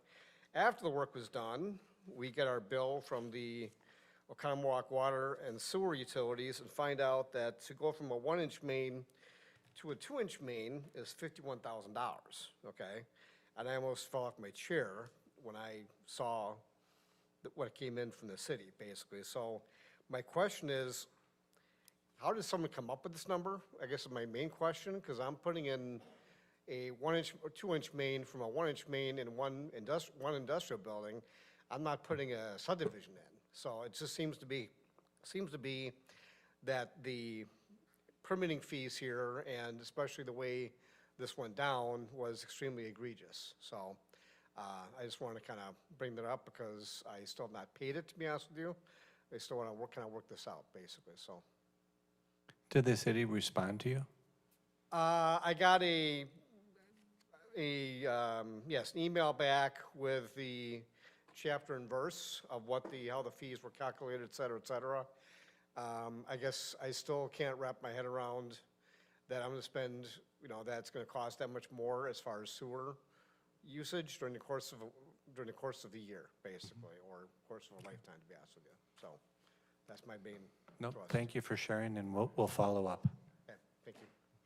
Any other comments during this part of the council meeting? Any other comments, anything you'd like to share with the council? And again, thank you, Mackenzie Lane. You should maybe, Mayor, let them know that they don't have to stay for this entire meeting. Yes, you don't, We're not voting on that tonight. Yeah, thank you for saying that. I've reached out to several that have reached out that this topic won't come up until the 18th of July. So you're welcome to stay, but nothing's going to happen. I promise. And it's a very long meeting tonight, just FYI. Okay. Thanks, Matt. Yeah, Good suggestion. Next on our item are consent agenda items. At this time, does anybody want to pull out any of the consent agenda items? Yeah, I'd like to pull out the quadricycle license. Quad cycle license, okay. Anybody want to pull anything else out? Okay. I'd like to entertain a motion for the licenses in the treasurer report without including the quad cycle, which will be addressed next. I'll make that motion. Second, Shellpepper. All in favor? Aye. Opposed? Okay. So let's move on to the quad cycle. Mark, how do you want to handle that? Is Captain gonna? Captain's here. Look, Captain, are you speaking to this? Yes, Probably- come on up. Yeah. Did you want to start, Diane? So this is an annual license for the commercial quadricycle. The pedal pub that Vino et cetera has been operating, and they have come in for renewal. And in my discussions with Chief Pfister, there are some things that the police department is looking at, wants to address. And so let Captain Tim respond or talk about those. Good evening, everyone. Brian Borkowski from the Pedal Tavern is here as well to answer any questions. Chief, myself, and Brian met last week to discuss the Pedal Tavern as they were coming up for their conditional extension. What is our recommendation is to extend it to the Common Council meeting on September 5th, 2023. That will allow us and allow Brian and the Pedal Tavern to fix some issues. Some current issues will be the route. We've received several phone calls of the route not being the one that's been approved by council. We talked to Brian at great length about this. That was unacceptable. He does have some new drivers this year. We have, I think, come to a common conclusion that that has been discussed and that will be fixed immediately. That will be the route that you guys approved last year, 2 years ago. We also have some issues about parking the Pedal Tavern at night. That's not the designated spot that's currently proposed. Brian can speak a little further about that with some power issues and about what we can do to hopefully make a compromise with that. But so it's our recommendation from Chief Pfister and I to just approve a conditional extension of the current license to, again, to the Common Council meeting on September 5th, 2023. I'm happy to answer any questions. Do we have any questions or comments from council for Captain Tim? Alderman Mulder? Well, I guess it's a question for Brian as well about how well it's been going. I think that a report. You want to come up, Brian? Would be great, but I guess I think I'd like to hear how it's been going and how, if you're continuing. I know the first year you were selling out and having a great experience. I don't see it around quite as much as maybe I did then, but how's the business been going and how are you going to correct these, I guess, basically? For sure. Thanks for having me, guys and gals. It's going really well. It's a little slower start this year than we traditionally have had. Year one was amazing. We maintained that for the last 3. This is year 4. Or year 3, I can't remember, but it's going great. We're starting to see an increase in rentals as we hit to July. The weather being a little chilly and so forth. But one of the things that we've been doing, guys, is we're pretty good with the community. We've given over $20,000 in donations to fundraisers for rides as a thank you for letting us have it. We also patronize a small business and bars. Up to weeknights, probably $200 per ride. That is an incremental add to their business. And then about $800 on a weekend because there's 5 times a day. So other than the parking and the route, which has been addressed, those were really our only challenges that we have heard about. And again, the parking, guys, we've parked it behind Vino. The main reason is for power. We park it at Wingers. Richie lets us store it in Wingers parking lot. There's no power to charge the bike, and that's how we get the lights on. So when we have a rental, let's say we have a rental at 4 p.m. I work full-time during the day, so we'll pull it in the morning over to Vino, charge it right behind Vino's lot, and then we let it charge. It's a trickle charge, so it just sits there and goes. And then that's good for about 8 hours. What we should probably do is, after the rides are done on a Saturday night, pull it back to Wingers and pull it back the next day to do it. That would be probably appeasing to everybody that has an issue with the parking. Did that answer your question? Yeah, I think Hope so. Alderman Altman Cloth. Sounds like we have a new storage unit in town that has I know, power, right? that has power. There we go. Winter parking. Alderman Real Rozak. quick, Brian, thanks for coming in. Hey, man. I have, over the course of the last year or two, received a few complaints about the cowbell and the noise. I don't think people care as much about the people kind of cheering a little bit, but Yeah. the cowbell people, at least on the old route, they complained a lot about the cowbell. So I don't know if that's something that absolutely has to continue on Yeah, the device or not. it's actually gone, Matt. It used to be attached to the front of the bike. Oh. And in the wintertime, we redid the bike. Okay. And there's no more bell. Well, that's good. Okay, then maybe that's why I haven't heard anything about it this last year. So the cowbell, that was good. As far as parking it back there, I really think you need to find a spot to park it where you have power that's not out there all night and all the time. Yeah. If that was the condition, I don't recall exactly what our condition was on parking, but I would encourage you to find another spot to put it, because if it's just sitting out there for hours on end, it does look a little out of, we got a really neat area back there, and it kind of takes up a lot of space and, looks oddballish, I think, just sitting there. So I would encourage you to do that. I'm in favor of doing what the police chief suggested, which is, giving you till September and then see if you guys can work out the issues to the extent they exist, Yeah. But, with a keen eye to, not having a circus all the time Yeah. either, so. Absolutely. For Captain Tim, how many complaints have we received? I mean, has this been stuff you guys have been noticing on your own, or are we actually? Yeah, getting no, we've complaints from received this? several phone calls on the route And then also on the parking, in the Farler Lake lots, obviously parking is at a premium. So other business owners in that particular area have called that that's taking up a particular spot for their patrons or their employees. Do you have like any general estimate what we're talking about here?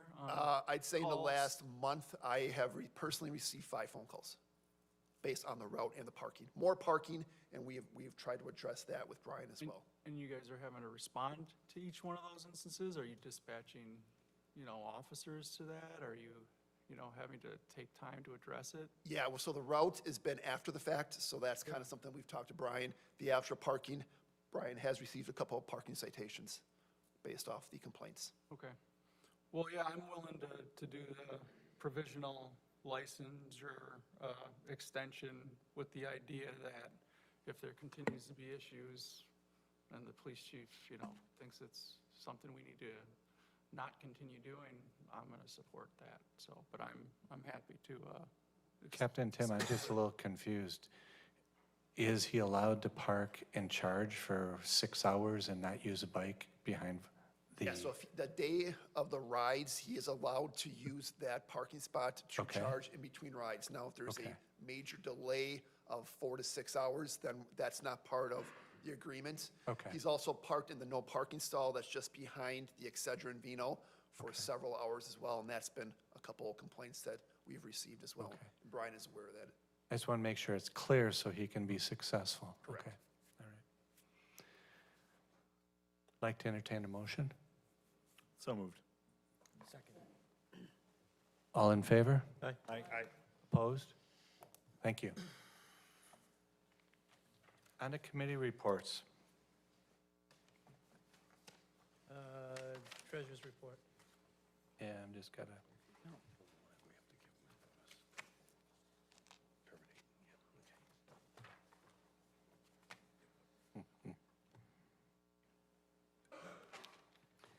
We already did the treasurer's report in the first Under vote. consent. Under consent. So now we're on to the committee reports. So we're going to start off with protection and welfare. Consider act on resolution 23-R3136, granting new 2023-24 Class B intoxicating liquor fermented malt beverage license to B&B Lounge LLC, that's Bubbles and Bourbon. Thank you, Mayor. The city has received an application for a new Class B intoxicating liquor fermented malt beverage license for B&B, which is Bubbles and Bourbon. It is a new bar that will be opening. The owner was looking at a July 1st opening date, but there is a few things that have to be completed, and it's really the restrooms. The bar area itself is completed, but the restrooms are in a common area, and they are still, they're still waiting for some fixtures and things. And once that is done, our city building inspector will grant occupancy, and at that time, the owner, Michelle Gilbert, who is here in the audience, will be able to open. She's anticipating by July 15th. It could be sooner than that, but this gives them a couple of weeks to get that done. So my recommendation is to conditionally approve this license through the end of July, so that gives a full month. There should be no reason that the rest of the work will not be completed. But if something happens and that does not occur, then she would have to come back. I would have to bring back the application to council for approval if it's not open by August 1st. And so Michelle is aware of that, and if you have any questions of her, she's happy to answer those. But again, the recommendation is to approve conditionally to grant that license, that it must be issued by the end of July. I think it's 31st, right? That's the end of the month. Alderman I forget, Rozak. July is 31 days. Yeah, so we've got one regular license left after this, and how many reserve licenses? 9. So there's still 9 more, wow, okay. That's great. I'll wait unless there's other comments, I'll make a motion on this one. And July 31st would be the Monday, so that to me makes the most sense to go to the 31st. Okay. Alderman Mulder, you want to make a comment ahead? Yeah, I do, and I'm in favor of this. But, you know, we look at the criteria, right? Establishment, it's number 2 on the list, a tavern. Seating capacity, it's the 3rd, the bottom one. Food served, it's the bottom one, 5th. Premise, it's a redevelopment area, I guess, or new structure. Code compliance is fine. Number of employees, less than 50. So, I mean, it doesn't really, as we look at our last one, we have one left. You know, if it comes in with what is, you know, so this would be a larger restaurant couldn't get one if we gave away another one to a simple tavern. I think a lot of people in the community are excited about this, so that's great, but it is complying in kind of a low level in terms of when we look at our overall sheet. So I'm not opposed to it, but I think the next one's going to be a really interesting discussion because the person after that, I don't know what the fee is, but it's a lot of money. We got nine more. Yeah, but it goes from 6. Reserve. But those go, They're the $10,000 initial fee. So, I mean, 600 versus 10,000, so it's a consideration, is all I'm saying, is that the next one is gonna be, then we're gonna be at the cliff where anybody else wants to come in, now they have a $10,000 bill attached to it, when it might actually have a higher use than the one we're giving right now, or the next one we give.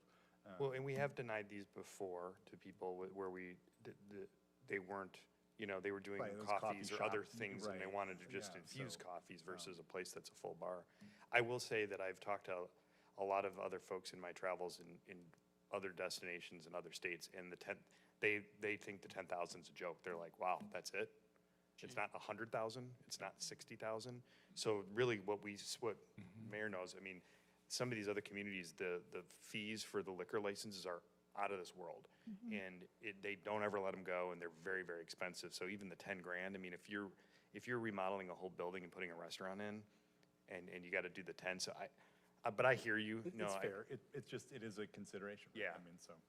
Do you think that they, do you think you would prefer that this be like a bigger establishment? What's your consternation with it? I'm just curious. Yeah, no, I actually don't have any. I mean, I'm more bringing this up just as a point of discussion, because it's the right time to do so, because we'll have one more. So, and I do agree, $10,000, if you're putting in a new restaurant somewhere, that's peanuts. And you'll make it back in the second week. But I just think it's something we should all be aware of, because we put this in here because we're supposed to be considering it. And then we're not actually considering it, because Well, we are, but it's on the we low are, end, but like you said. anyway, Yeah. that's my whole point. Yeah. No, it's a good point, yeah. You know, if it came down to this versus a brand-new restaurant that was gonna, have, much larger staff and, if it was one or the other, I'd vote for that. I'm not comparing two things. Yeah. So, anyway. that's- When as we grow, it's definitely consideration, because it's not just a downtown area, it's the whole city. Right. So, Diane, you wanted to make a comment, then can I come back to you, Matt? Thank you, Mayor. I just wanted to say that the city never knows when we may have a regular license available, but by statute, we must issue the regular before we can issue a 10,000, so we can't pick and choose which license to give. We happen to have some regulars available. We had 3, we've issued 1, now we've got an application for another. That leaves us 1 more. But we never know which business will come through the door. So potentially a business that really could support the reserve fee might get a regular. And then a small, once that regular, the next one's gone, a very small operation could come in that you really want to have in the city, but their only choice is a 10,000. So sometimes it evens out, if you will. So, thank you. Alderman Rozak? 2 other real minor points. For whatever reason, since I've been in council for 10 years, liquor licenses are always an issue. It's just so funny. Karen, Kevin will know for sure. The one thing I noticed in this application, I think, and to Matt's point, we didn't get a lot with this application as far as are they going to be serving food? So I think we should try to maybe get a little bit more information to us on the application, either a letter about what they plan to do, because to Matt's point, it's hard for us, though, with what we've got, the photo and the diagram, to really determine any of these other issues. I mean, I can kind of count up how many seats there are, but are they serving food, what kind of stuff? So that would be nice to know. I mean, maybe we could create some like little application that actually tracks this chart, and they could tell us That's a how good much, idea. you know, Yeah. and then we have it in front of us, they can attach a photo, they can attach, you know, a You got proposed that one? menu or a sample menu. That would give us a little bit better idea. I also think, are we holding one more regular, I think Olympia Fields is holding another regular right now too, aren't they? We Olymp- issued them an extra regular after they used the one. No, Olympia Fields only has the one that we put on hold through the developers agreement. Yeah. But they used one, didn't they, or did they not use the one? No, they did not. They No. didn't use the one yet, okay. So there's that one, though, okay. Yeah. Okay. Alderman Spiegelberg? The applicant is here. Michelle, would you like to come up and just sort of clarify some of the different things that have been brought forward as far as your mission? Hi, I'm super nervous. So I do not serve food. I actually want to team up locally with the food trucks, and you can bring food in, eat, whatever, but I'm more of a cocktail lounge. I'm serving the community cocktails where it's like if you're going on a date night, get away from the kids, whatever you have going on. Come there, drink before, go out to maybe Coco's, have a nice dinner, come back, and have some nice drinks. So I'm not like a bar or anything like that where you're just going to go crazy and wild and have fun. I'm more like upper scale, so that's what I'm shooting for. And yeah, so I don't know what else to say. So you can bring food in? You can bring food in. So it's kind of like the concept of North 48, where you can Yep, bring how they food like in? bring the food in and stuff. I wanted to team up with like local food trucks and stuff like that. Will like, you be doing any type of events where people can cater in and reserve? Just curious. Yeah, so actually the ON members, so like the Oconomowoc New Neighbors, they do a lot of like little groups of all the businesses, and they do like little shebangs where they have like all the food set up and stuff like that. So I'm open for them to do parties and stuff like that, or any bridal showers or something like that, or anything like that. You can bring food in, have a little party and stuff, so. Any other questions for Michelle? I'll make a motion to approve of the issuance of the license condition on the applicant receiving an occupancy permit and that they be open for business no later than July 31st. I'll second that. Any further discussions or comments? Call roll, please. Thank you, Alderman Michelle. Shellpepper. Thanks so much. Thanks, Michelle. Good luck. Alderman Maroney. Aye. Alderman Douglas. Aye. Alderman Rozak. Aye. Alderman Altman Cloth. Aye. Alderman Ellis. Aye. Alderman Spiegelberg. Aye. Alderman Mulder. Aye.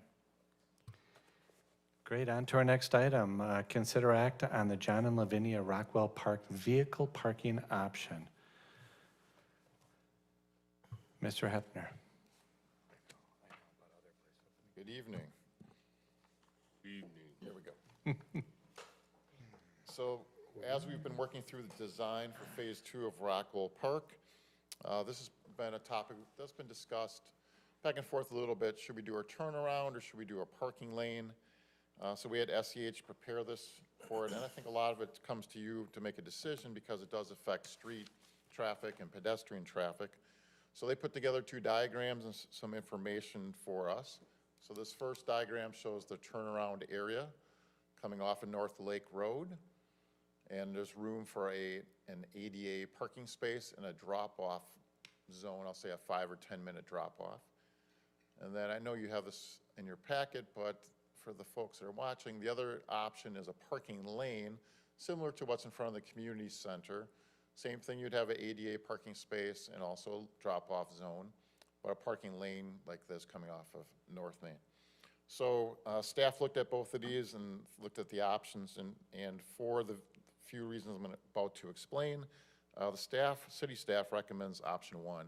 City staff includes Public Works, Police, Fire, and Parks. The biggest one for not going with a parking lane, so the option 1 is the actual turnaround, is with a parking lane, we really see a lot of opportunities for U-turns and Y-turns in the middle of North Lake Road. And my example is I would drop off my 83-year-old dad to drop him off. I go park my car around the corner at Lisbon. I come back to pick him up, and I U-turn to pick him up, and then I U-turn probably to go back downtown or somewhere else. So we see a lot of that possibility. There could be signage, but I don't know if people read signs. They don't read necessarily or follow speed limit signs, dog signs, and all those things. So that's really a big traffic issue with Public Works and Police. Also, if you're using the parking lane and you exit either to the back to pull something off or the driver door, you're potentially a little closer to traffic, so we want to make it as safe as possible. Third was with the sight lines. With a parking lane, because of the curve that's to the south of here, you won't see the traffic coming as quickly. And I'll show you the turnaround in a second. Talking to our folks who have really helped fundraise for this park, the parking lane does take up more of the decorative walls, so the land and stone walls, and what I call the A-frame decorative wall. It will actually take out the whole part of the middle and more on both the north and south side, so it affects the park a little bit more.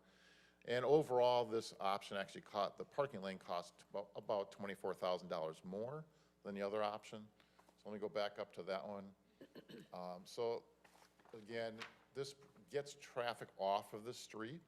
So I could see a possibility where we've talked about in committee, both these are taken.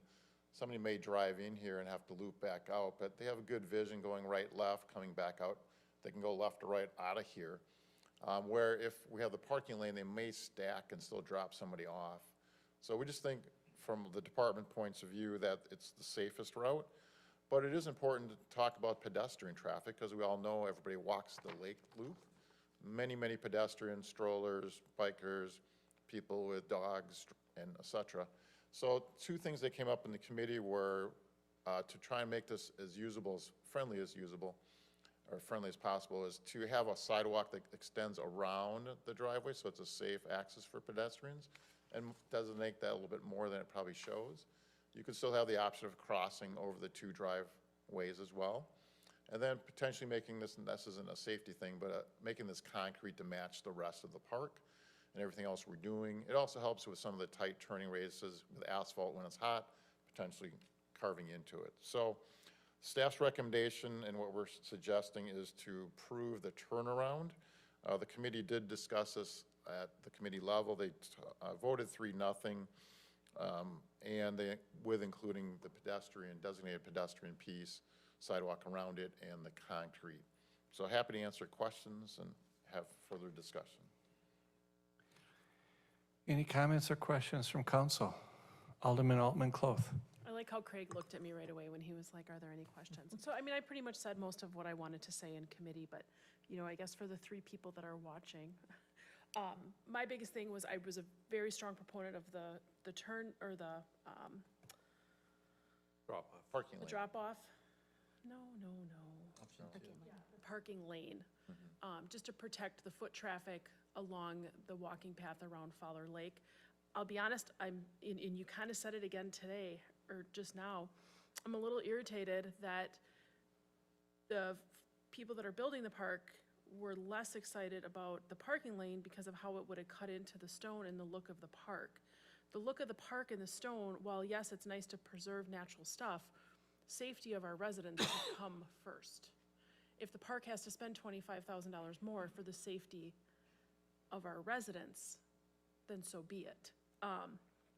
But I am willing to compromise on what you had mentioned with the turn lane, on extending that extending the sidewalk. Because I know right here, like that lighter brown is more of like a decorative stone right now.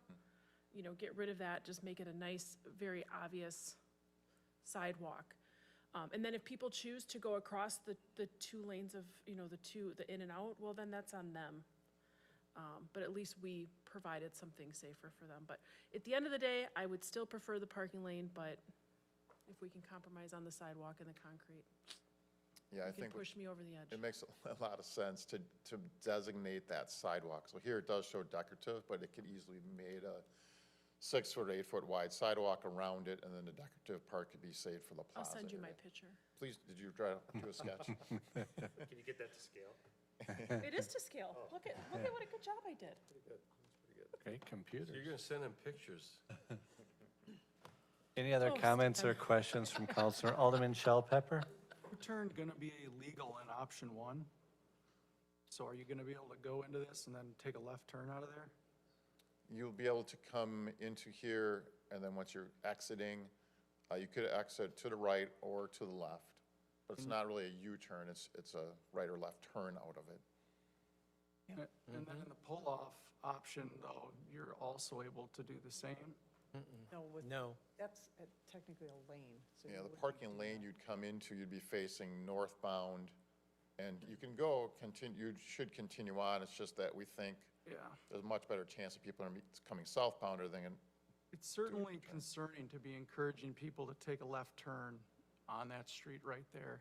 And I think both of the conundrum that we're dealing with right now, well, you know, all these safety issues, just kind of strikes at the heart of the problem that we're dealing with right now is we're creating this parking lot at a park that was never supposed to have a parking lot to begin with. We're encouraging all this vehicle traffic there that's not going to be safe. I guess, you know, it makes sense that, yeah, we want to have people at the park, but as we've said many times, that was never what the passive park was envisioned to begin with. And so now we're going to be encouraging significant more traffic to be traveling to that location, which is going to cause all sorts of issues for the people who live there. So we shouldn't have this at all. We shouldn't have option 1 or 2. I think the park looks great right now as it is. You guys are doing a great job. And when I look at all this extra pavement and stuff we're going to be adding to it, it's just really disappointing. And yeah, I don't support either option. Any other comments? Alderman, I guess my question is, I mean, do you think that the safety options, the safety factor favors option 1? yes, the safety options. Now, again, it depends on your perspective. So we've had this conversation. I mean, I was leaning towards the parking lane myself because of the pedestrian piece of it. But because of the traffic part of it, it truly doesn't make sense. And if we can make this a better design, this is not the final design, so I think there's some things that can be tweaked on this to make this better for pedestrians to get around. The reason why we've talked about, this is kind of the design basically from the original, the turnaround. We were trying to make the park as accessible as possible. And that's really what our intention. So having an ADA parking space makes sense. Having a drop-off zone. My worry, as I mentioned in committee, if there's nothing here at all, just the sidewalk, people are going to stop here, put their flashers on, and drop somebody off. And that's the least safe of the two options. That's a third option. And it's going to happen. You can sign it and say, don't stop, whatever. But because of the park and people wanting to use it and go fishing and kayaking and everything that's turning out what's going to be great, is I think that makes it very unsafe because people are going to pull up here and use it for a drop-off. Maybe not their equipment, but how am I getting my dad to the park? I'm not, unless I have a spot to drop him off. So I think that's what we're trying to accomplish, getting the traffic off the street. It's not carving up a lot of the park. It provides the accessibility, and that's really our goal. Alderman Rozak. Yeah, thanks, Craig. Now, when we started talking about the phase 2, my understanding was there was a discussion that we were going to have a la carte options. Is this still, even if we do option 1 tonight, is this still going to be an option that we do or do not need to put in the final phase 2 plan? Yes. Yes. Okay. So what this helps us do really is get the push to the final design. Right. So we can then get it to out for bid or take a look at the different items. So- But this affects a lot of the other park and house use. Yeah, because I think that's important for us to understand. This isn't the final kick of the can. I don't disagree with Alderman Shellpepper. We are going to attract more traffic. I'm also concerned about the amount of pavement. I suggest in the committee, if we're going to do it, at least do concrete. I think looks a heck of a lot nicer than asphalt and probably, will last longer, less maintenance. I don't know that I like the idea of permanently parking cars in the park. It seems to defeat the purpose and the beauty of the park. I understand the accessibility thing, that's not lost on me, but if this comes back and there's, for instance, not enough money to do everything we want to do, my understanding is we're going to be able to still cut things out as necessary. And this could be something we just cut out if there's not enough money, or there's nothing else, if the front porch doesn't get fundraised for, the bathrooms or whatever else, if there's not enough money to do that stuff, we have to kind of make decisions. As long as we can still do that, I'm not terribly concerned about voting for option 1, but I think Alderman Shellpepper made some good points about increasing the amount of traffic there. Interesting on the dropping people off, there's people that fish on the other side. We've got, I think, 1 or 2, I don't know. Swings. And people go and fish on that side, and there's actually stairways down where you can walk along there. Is there significant problems with people stopping there and putting flashers on and dropping off, or are people just walking over there? I think they mostly walk. They will. I just think this park's gonna be used a little differently. There'll be some similarities with fishing for sure. Yeah. But there's more to it. So there's gonna be more people wanting to use it. I guess I too felt that the way it's looking now looks really, really good. And it looks green and it looks nice. And the more stuff sometimes the more stuff you put in something, the less beautiful it is. Any other comments or questions? I was Alderman just gonna- Maroney. Yeah, I was just going to say, coming off of Lake Road there, it just doesn't seem realistic to have, you know, somebody pull up there. I mean, option one seems like the best possible way. You know, they've made a comparison in committee to the community center, and I don't think these are the same things at all. I don't think the way that we pull up in front of the community center versus pulling up in front of here is the same thing. Just if you drive down that road, you know, you've got houses along the way. Over here, you got four corners. You know, it's a slower road coming toward the community center versus Lake Road. I'm not talking about speed limits, but it just, realistically, it just doesn't make sense to have, something option two or something other than that to me. Alderman Ellis. Yeah, I'd like to make a motion to approve or accept option one with the concrete driveway and also the sidewalk alteration. Do I have a second? I'll second that. Any further discussions or comments? Call roll, please. Alderman Shell Pepper. Nay.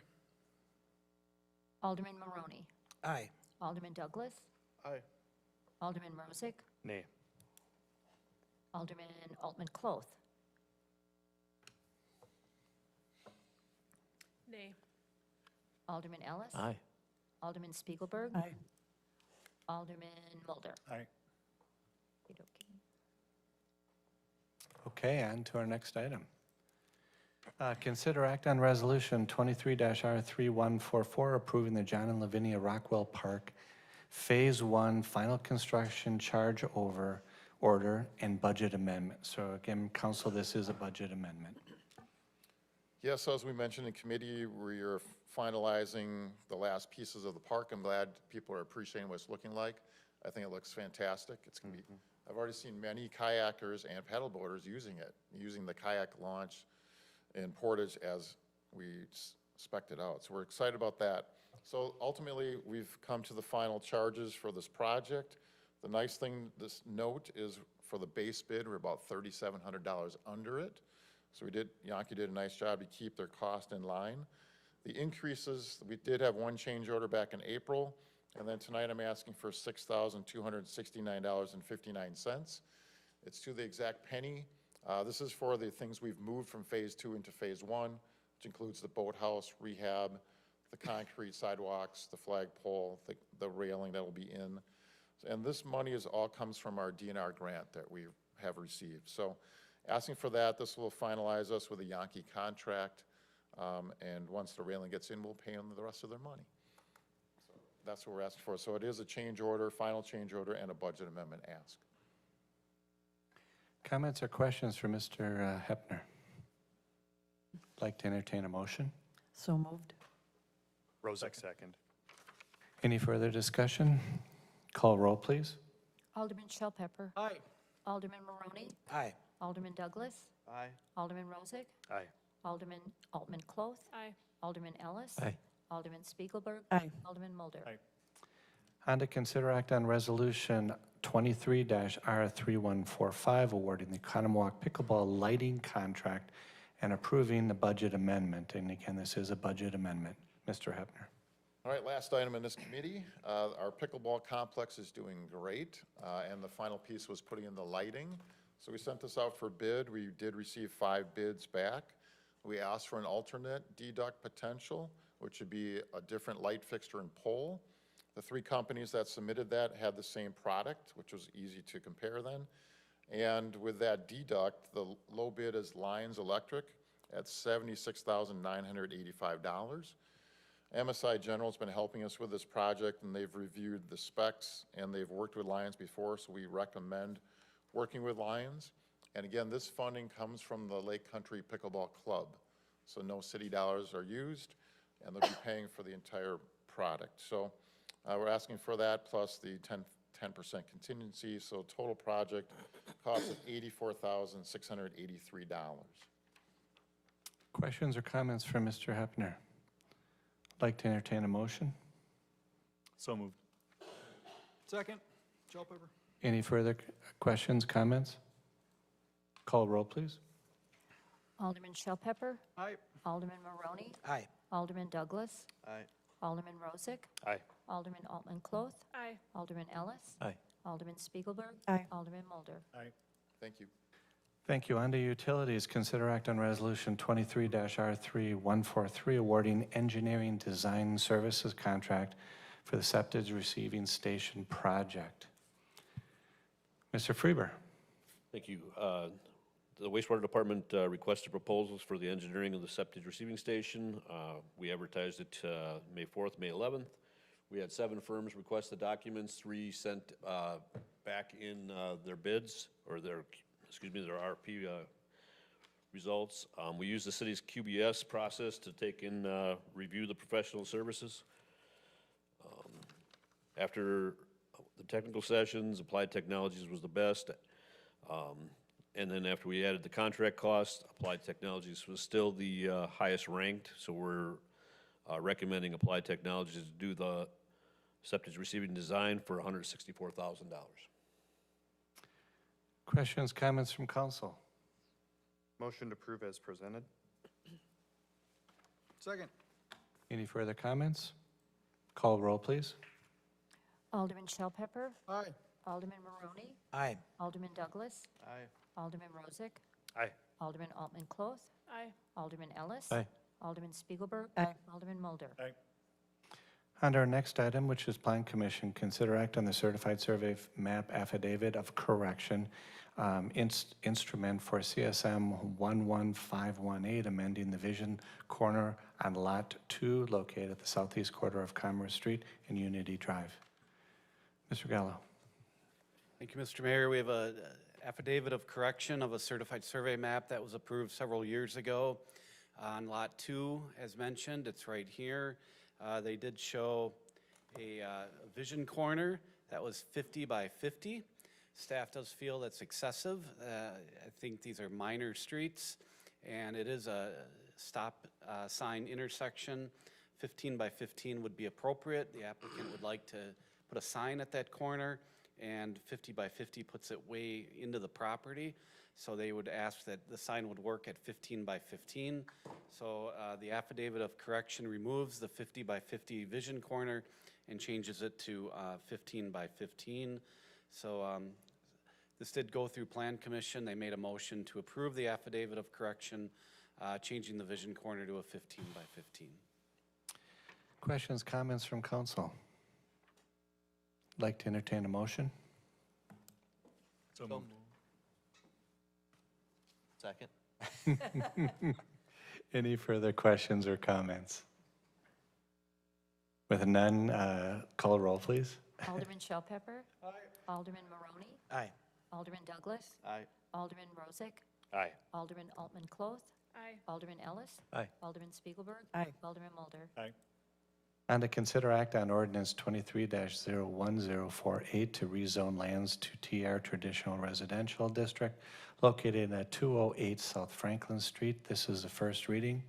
And earlier in the public hearing, our city planner recommended consideration of waiving and waiving the first reading to allow this resident the opportunity to close at the end of the week. Mr. Gallo. Thank you. We did hold a public hearing on this. No one spoke in favor or against. Staff does recommend this rezoning to the TR Traditional Residential District. Any questions or comments for Mr. Gallo? I'd like to entertain a motion. I'll make a motion to approve and waive the second reading. Second. Any further comments or questions? Call roll, please. Alderman Shellpepper. Aye. Alderman Maroney. Aye. Alderman Douglas. Aye. Alderman Rozak. Aye. Alderman Altman Cloth. Aye. Alderman Ellis. Aye. Alderman Spiegelberg. Aye. Alderman Mulder. Aye. Next item, consider act on the extraterritorial certified survey map for property combination located at North 52 West 37171 Washington Street in the town of Oconomowoc. Right, we have a certified survey map application request. It's very close to the city limits on Washington Street.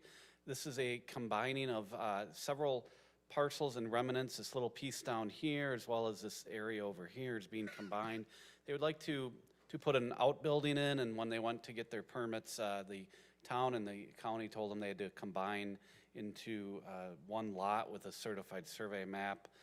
They did submit this lot here, and they want to put some type of a shed building back here. Again, the Plan Commission did recommend in favor of this. We did review it. We have really no concerns with it. Recommend approval of this certified survey map. Questions, comments from Mr. Duffy?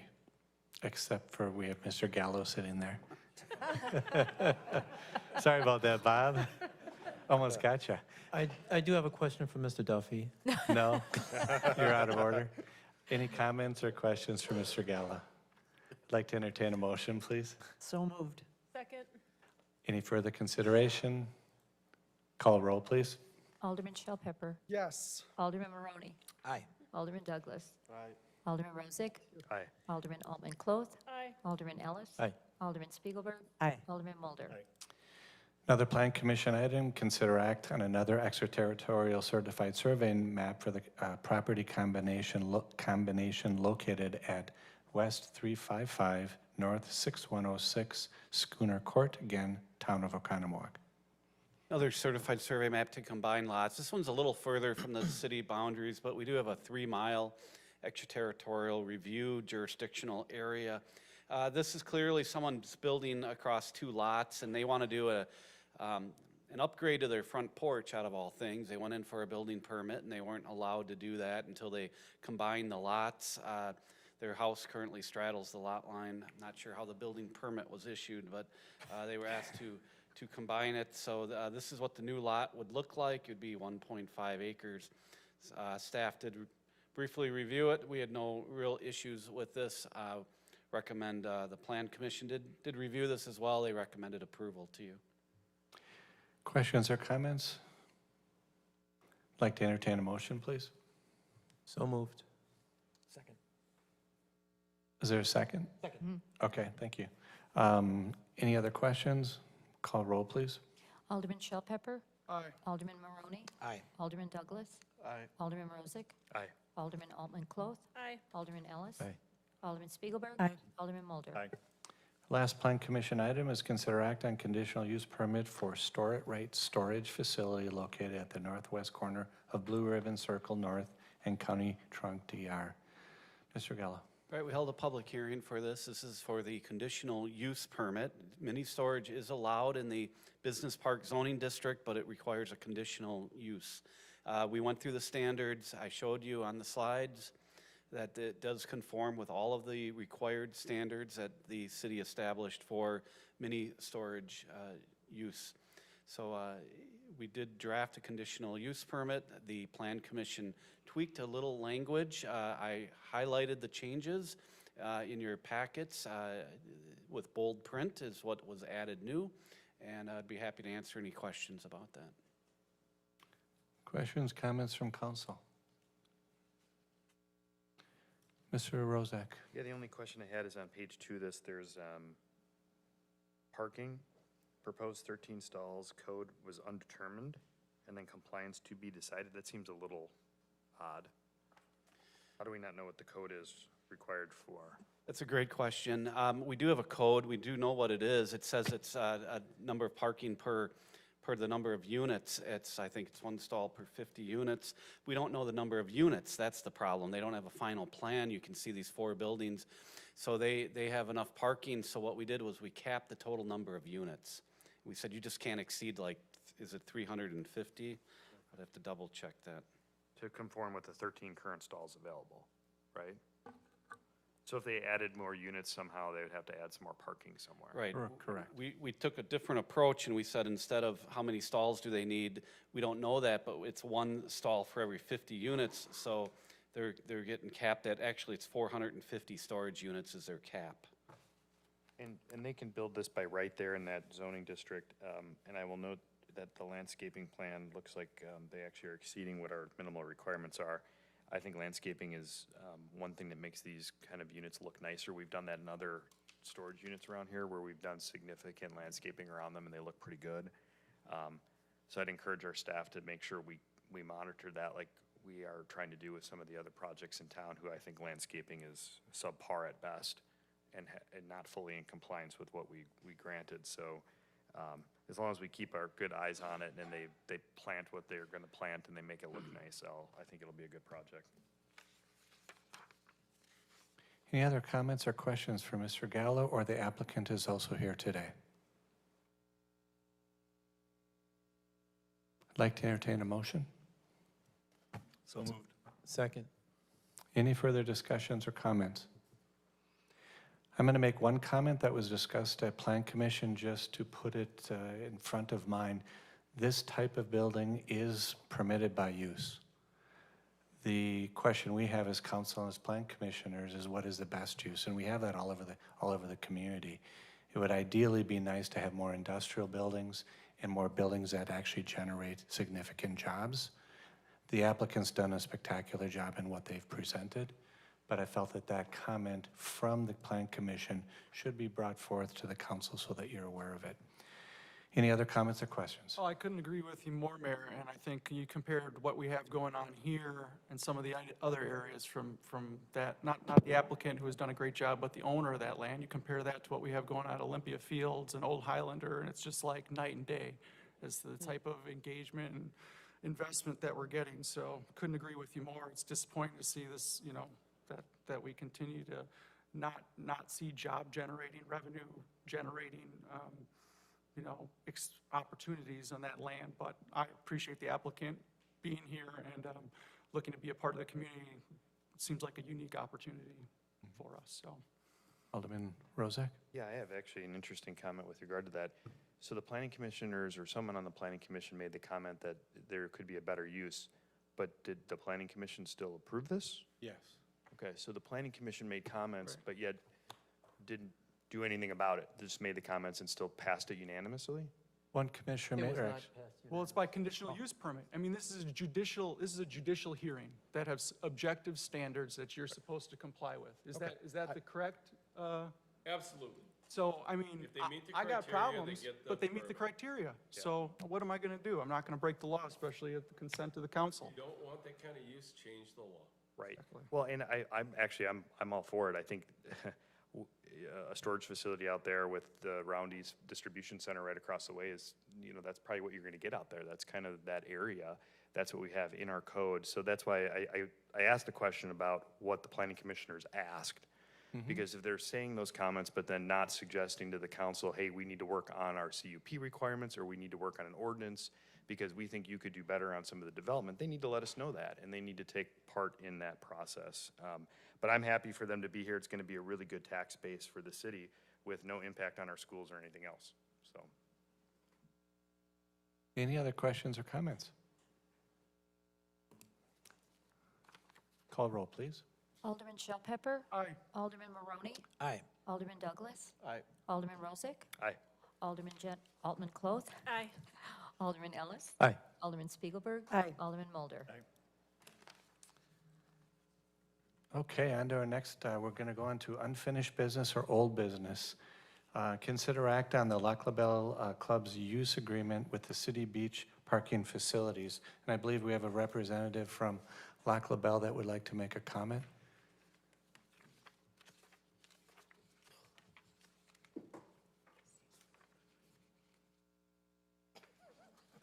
I'm Heather Shanks, Commodore of La Belle Yacht Club, and I still don't have my voice entirely back, so I'm sorry. The only thing that I think that I know we submitted a letter and a new contract, that kind of thing, but the one thing I do want to specify is that I noticed that within the contract, there's still a discount for the launch fees and that kind of thing, and I just want to make clear that as far as we're concerned, if we need to pay full price for launch fees, we're totally fine with that, so just wanted you all to know. Thank you. Mr. Hepner?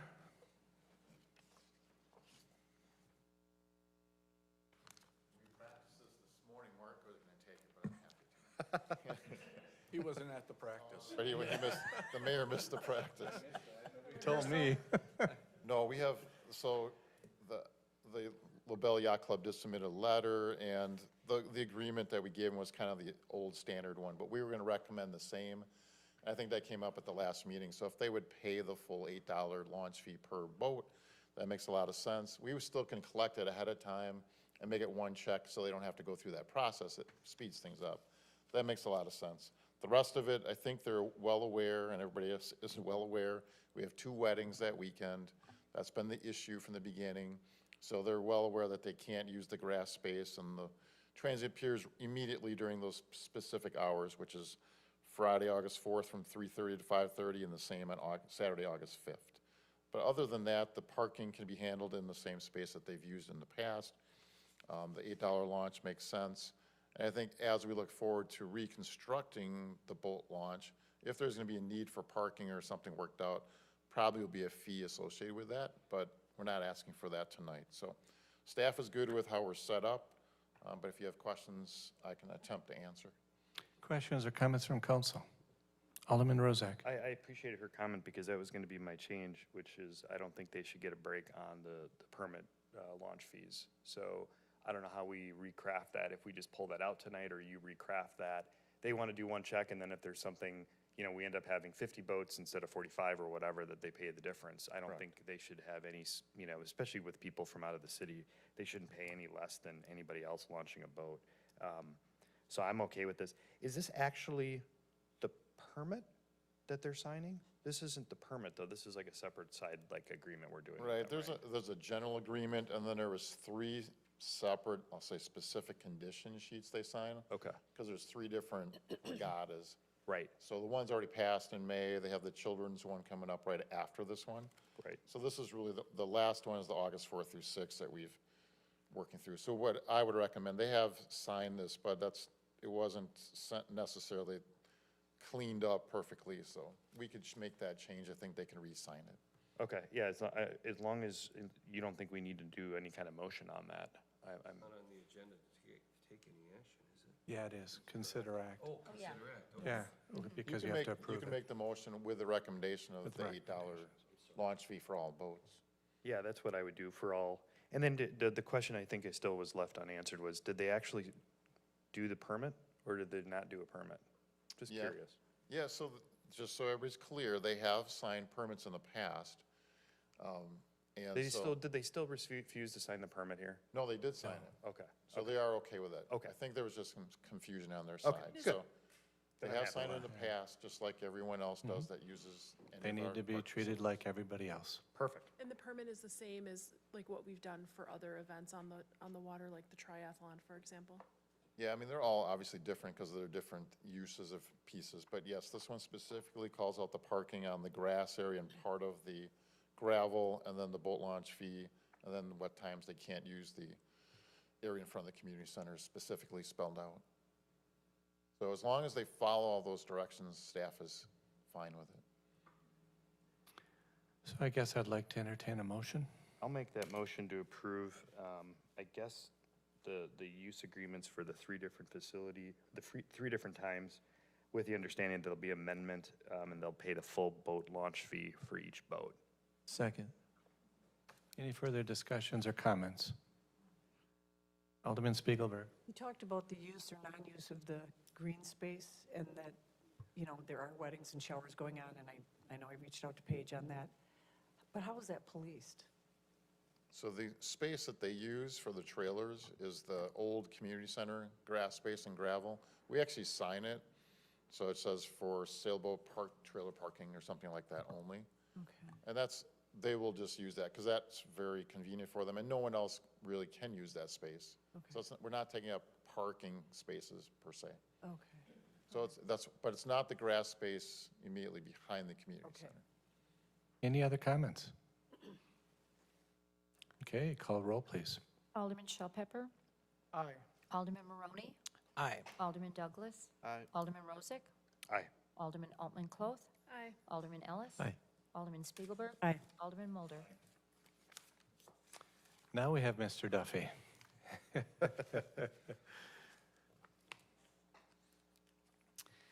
We're on to new business. Consider act on resolution 23-R3140, making certain findings and approving an amended project plan for tax incremental district number 7. Good evening. Good evening. No, it's night now.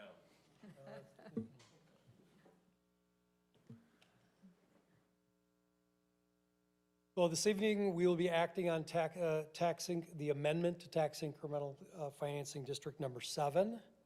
As you're well aware, over the past many years, since the golf course closed and the Olympia Resort closed, the golf course closed in about 2012. This is land that we have continued to look at from a redevelopment perspective and place investment into. What we're going to go over tonight is the essential elements of the project plan, what the amended area is, the existing property conditions, which is required by statute, the land use zoning, the future plans for that area, the infrastructure necessary in order for it to proceed, and the financials as it relates to the TIF project plan, and Phil Cosson from Ehlers is here to share that with you. Originally, we approved the Olympia Fields TIF number 7. That is currently underway and developed. We are looking to add 88 acres to that area to the west to incorporate additional lands and infrastructure to support future development to the west.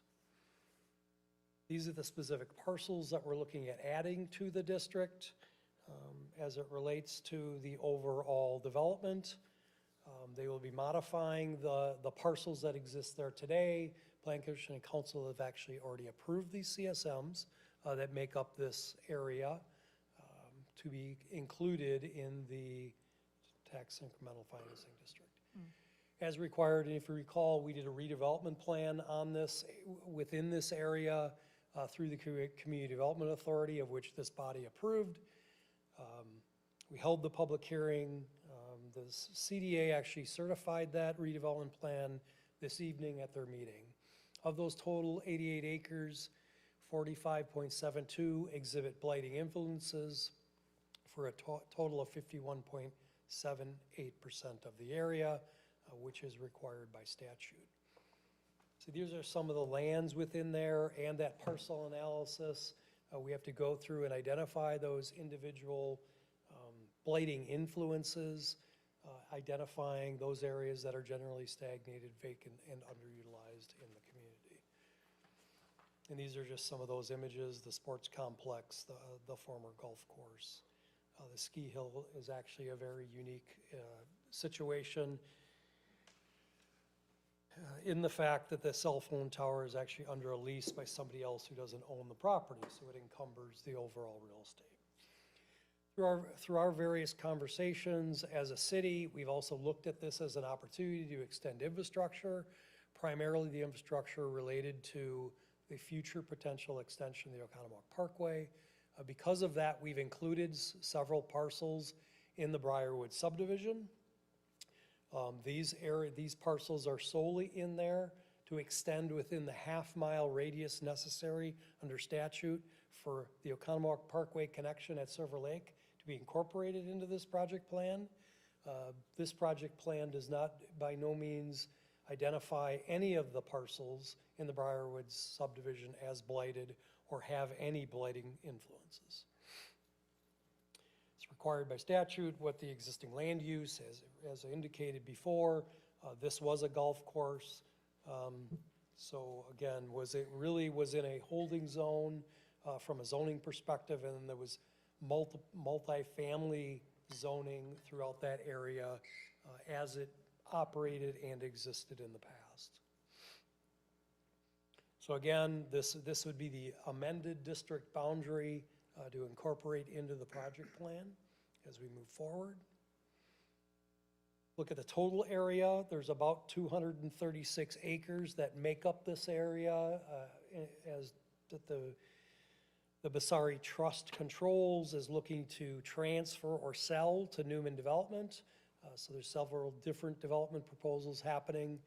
At the same time, we are only incorporating some of the primary infrastructure as it relates to this, and the multifamily area, as well as the commercial potential usage of the sports complex and the ski hill. But want to give you contextually what has been presented and proposed to the city from the overall development plan for those additional lands to the west. Also, what we've also done through our agreements with project plans and TIF public-private partnerships is ensure connectivity throughout the community. We did that in the Olympia Fields area, ensuring that there's pedestrian connectivity, trail connectivity, not just for those individuals in that area, but also individuals throughout the whole community, be able to connect those. So this is what we're identifying and envisioning, not just in the TIF area, but throughout their overall development from a pedestrian and bike connectivity component. The proposed redevelopment, as I said, is primarily the medium residential, as well as the ski hill and the commercial complex that wraps around to the north of the ski hill. Currently, we have a proposal by Mandel Corporation for townhomes and multifamily units within that area, 270 units to be.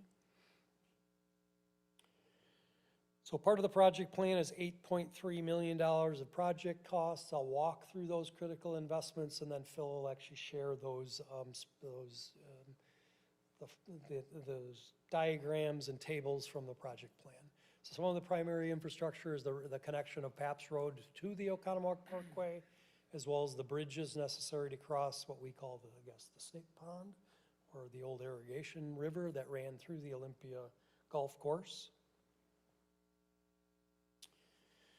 As indicated, part of the necessary components of this is the future Oconomowoc Parkway. Part of the challenge the city has always had related to this extension, although we've owned land both at Paganica Court and have built much of this to the east and to the west.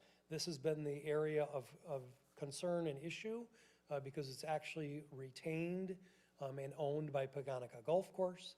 Through this arrangement, there'll be private transactions between Newman and the golf course to be able to make that land available for a future public right-of-way that'll be dedicated to the city. As indicated, the critical component, about a half a mile, this is the point in which that last parcel in Briarwood is incorporated, of which, as you can see, half a mile goes past the intersection of Silver Lake Street and what could be a intersection of the Oconomowoc Parkway. Additional infrastructure needs, so sanitary sewer connecting Pabst Road to the Oconomowoc Parkway, as well as a 21-inch sanitary sewer upgrade, which is required within the Oconomowoc Parkway. This will be the first 200 feet of that. Additional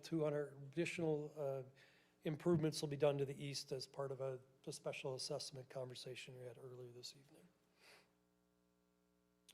Proposed water main, again, primary looping of this area with 12-inch water main, Pabst Road to Oconomowoc Parkway. Storm sewer, and storm ponds necessary to accommodate the overall growth and development. So with that, I'll turn it over to Phil, and he can talk about the tables in the project. All right, thank you, Bob. Good evening, Mayor, council members. Good to be with you again. You've been very active in. We haven't seen you for a while. It's been a little while since I've been here. I know. I thought you were tired. Not long enough. Tough crowd already.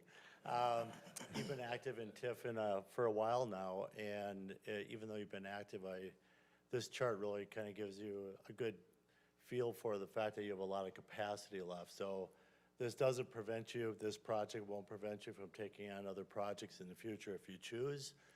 You have plenty of capacity under the 12% test. So Bob laid out most of the infrastructure. We have broken this up really in 3 phases. Phase 1 are kind of the necessary improvements for the first initial developments. You can see we have everything from just infrastructure, water, sewer, street, Oconomowoc Parkway sewer upsize, the water crossing culverts, some administrative costs for setting up the TID. The $1.3 million incentive Bob referenced, that kind of private work being done between Newman and the golf course to ensure that you have property available if you decide to take on the future Parkway intergovernmental collaboration. and then some sidewalk additions as well. So in total, about 8.3 million. In the project plan, we do include 3.7 million for item number 6, that future parkway, but there's no commitment to do that right now. Rather, we wanted to include it in the project plan. We wanted to make sure it's an eligible TID expense so that in the future, if there's a decision made by a council, you want to proceed with that project, it can be paid out of the tax increment district. It's not right now included in the cash flow as well. So it's included as a project at this point, and I know there's discussion about funding options available to take care of that project in the future. But we have that out in 2028 as a future potential project. Working with Newman Development, we have kind of identified not only the amount, but also they've done a pretty good job of providing us a scale of kind of by year as far as the development we should be able to see. They have broken this up between parcel 1 and parcel 2, about 56.8 million, almost $57 million. I know there's discussion and work on a development agreement that we hope we'll see that same roughly $57 million in value that they're going to guarantee as part of their commitment to this project. So you'll notice in here that some of the recreational and commercial areas we don't have included for potential other development that could occur, just because they're a bit of an unknown at this point. If something did happen out there, that certainly could shorten up the life of this district as well. We have this really kind of broken up between two financing. Again, the initial projects to really get this, the ball rolling on the 2 different multifamily developments.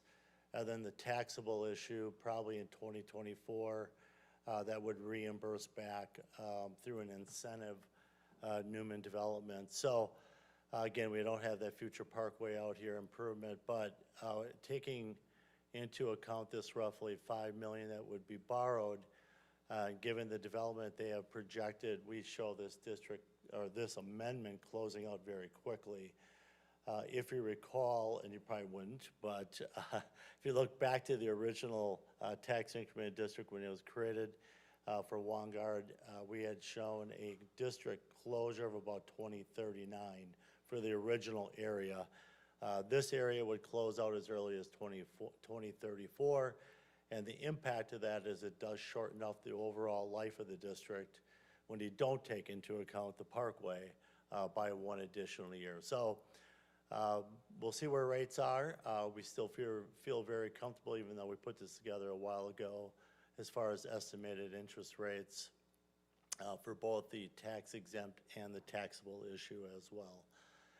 The second takes into account not only the amended area, which are the 2 kind of tan shaded columns, but also the original development by Wangard and the costs that were included in part of the original TID, along with the MRO that would be provided back to Wangard.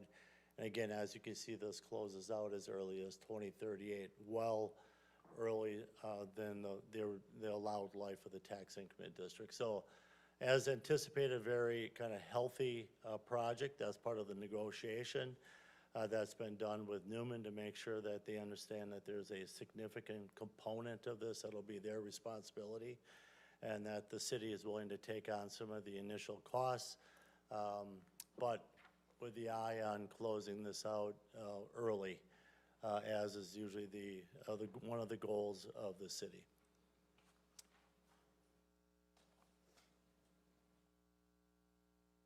So if it's approved tonight, I'll also add that we'll be having the final joint review board meeting tomorrow at 4 o'clock. I wasn't at the initial joint review board meeting. A different representative from Ellers was there and indicated to me that very little feedback from the joint review board. It was, which is unusual, I think, for Waukesha County, but overall great support. And Bob, you want to add anything to that? Good support, so we don't expect any surprises tomorrow. Comments, questions from council? Alderman Shell Pepper. Why are we not including the cash flow for the project, or for the part of the parkway? What's the thought process there? And then I feel like we're not given an accurate picture here of when the TIF's gonna actually close, because, I mean, the hope is that we do use the 3 mil for the parkway. When we had the conversations with the council, it was, we're not quite sure we're going to go through with that. So we included dollar amounts in there, but it not in the cash flow, because the comment made by the council was, we'll make this, a future council may make that decision, whether it's going to happen or not. Even if you read the document, it says future potential connection. No decision by this council has been made that that'll happen. What we're trying to do is set everything up that the missing link, the Paganica piece, can be assembled through this process. And at some point in the future, a decision needs to be made of those additional parcels. There's still a need for 2 parcels on Silver Lake Street. There's 2 houses there. So we didn't include it in that cash flow because that decision hasn't been made if or when you want to connect this. But this provides the opportunity for you or another body to do that in the future. Alderman Altman-Cloth. This is a question for Bob. So in your presentation, you had talked about the Paganica piece and how that was going to be you said a private transaction. And then the 1.3 million in here, which says property purchase and site improvement incentive. Isn't that essentially kind of paying Newman back for what they're going to do with Paganica? It is a site improvement cost. I'll let the attorney. I mean, I guess I'm just asking for transparency here. So it's essentially, it's not a private transaction. I mean, maybe the exchanging of the titles of land is private, but essentially the city's paying for it. Contributing towards it. Contributing what It's going to percent? cost a lot more than that. Contributing what percent of the sale? We don't know. It's not done yet, but we're capping it at 1.3. Not a penny more. Okay. Chaz, did that answer your question? One thing I would add in regards to the closure, it would take about an extra 2.5 to 3 years. Okay, that's not. To close the district out, if we included that full cost that's identified. So it At would that- take you at from that time. 2038 to about 2041. So 18, 22 years? Yep. And the other thing I would add, and if we took at the whole totality of this, and we don't have numbers, even with the Wangarde piece, remember when we sold them the piece that's the remainder of the roundabout, when they come in with that development will likely see a greater value than we forecasted in this pro forma. So we could probably do an update for you next year or the following year to show that some of the things have happened out there, that the value's been higher than what we assumed. Alderman Mulder. A question about the operations. So if when this new portion closes, does that then become a donor back to the rest of TIF 7, or no? So There'll be 2 separate development agreements, one tax increment district. The cash flows will be one district, but we'll have 2 separate streams, and they'll so they close be dealt separately. with. They're not Correct. together. It all closes at one time, but the district would all close at one time, but we have 2 separate agreements. Alderman Rozak. Yeah, that was, Alderman Shellpepper asked that question about the closure, and on page 2, well, it's 221 of our packet, but page 5 of the TID project plan amendment, it said 18 years to close everything, and that's if we include the 3.7 for or no? No, if you include the 3.7, it would be about 2041. Okay, so an additional few years. Okay, so the 18 is we're at right now without spending the 3.7 on the parkway. Okay. That's correct. And depending upon what goes in, if more commercial comes in or bigger towers or whatever, it may reduce that. Okay. Yeah, I think we'll get more visibility even already on August 1st. That's when the Department of Revenue comes out with new valuations for all the tax increment districts. We'll have decent numbers as far as what happened in 2022 in the original district area. That'll give us a little visibility as well.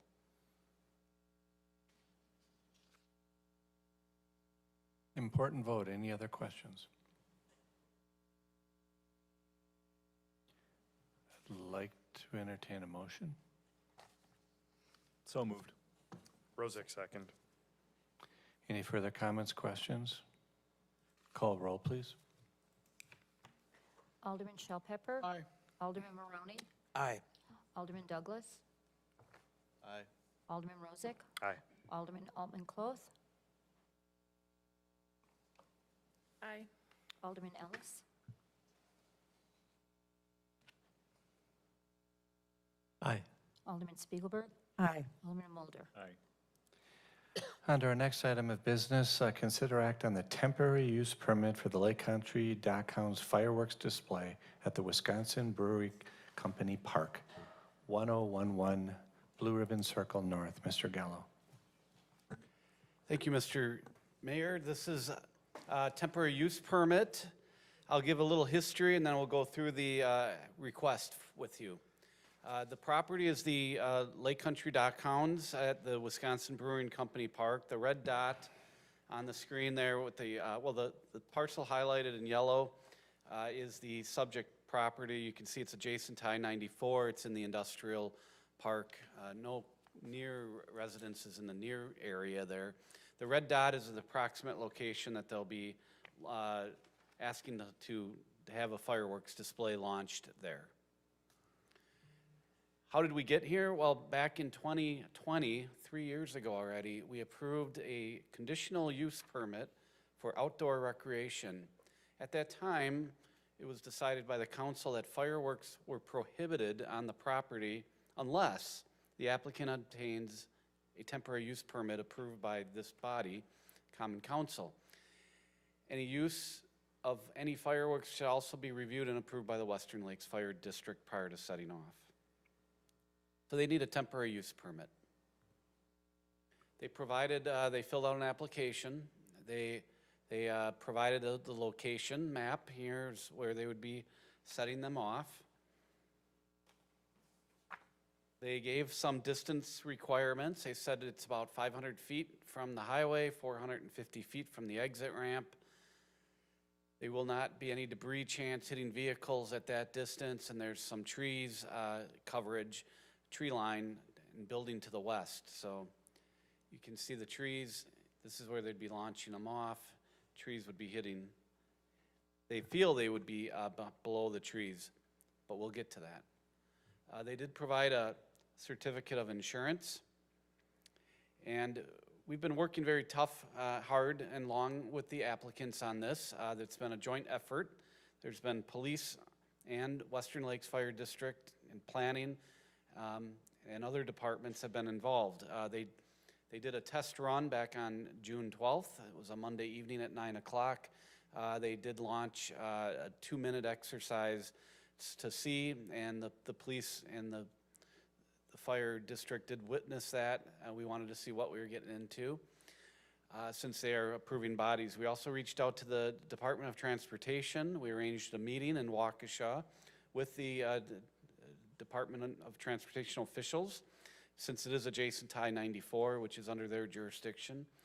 They said they are not an approving body of this, but that's their recommendation to not approve it. They did not support this. But we did review the request after I dug in a little bit more, and I'm comfortable with it as the planner. I did draft a conditional, or a temporary use permit, which is in your packet, a draft. We'll go through some of the conditions. They're asking for a total of 3 events. The dates of those are July 21st, August 4th, and August 25th. They're all Friday nights. They're all following games. Each display or event, I call them, are not to exceed 10 minutes. They said they'll be approximately 8 minutes in length.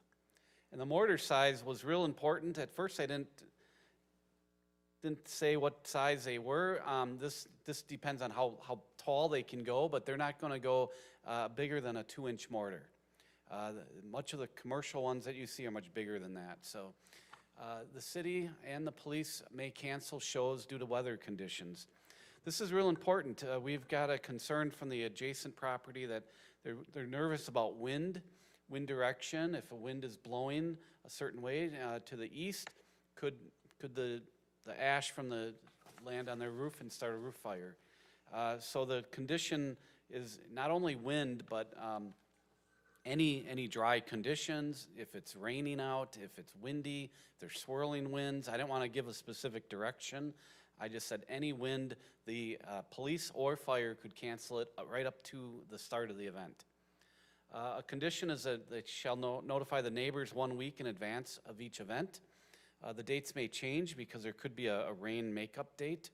So that's in here that they are allowed to do that. Complaints from this could result in a revocation of the permit. They have to provide proof of insurance liability, which they have done. And then it should be noticed that this permit is only good for 2023. This is not giving them future approvals like a conditional use. Once you approve it, it's good for the life of the property. This is good for this year only. So with that said, I'm here to answer questions. I know the people are here in the back of the room. Matt Skoll with the company that would be doing the display.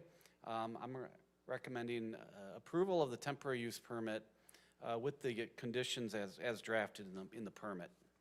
I had a question for you. What does the word neighbor mean?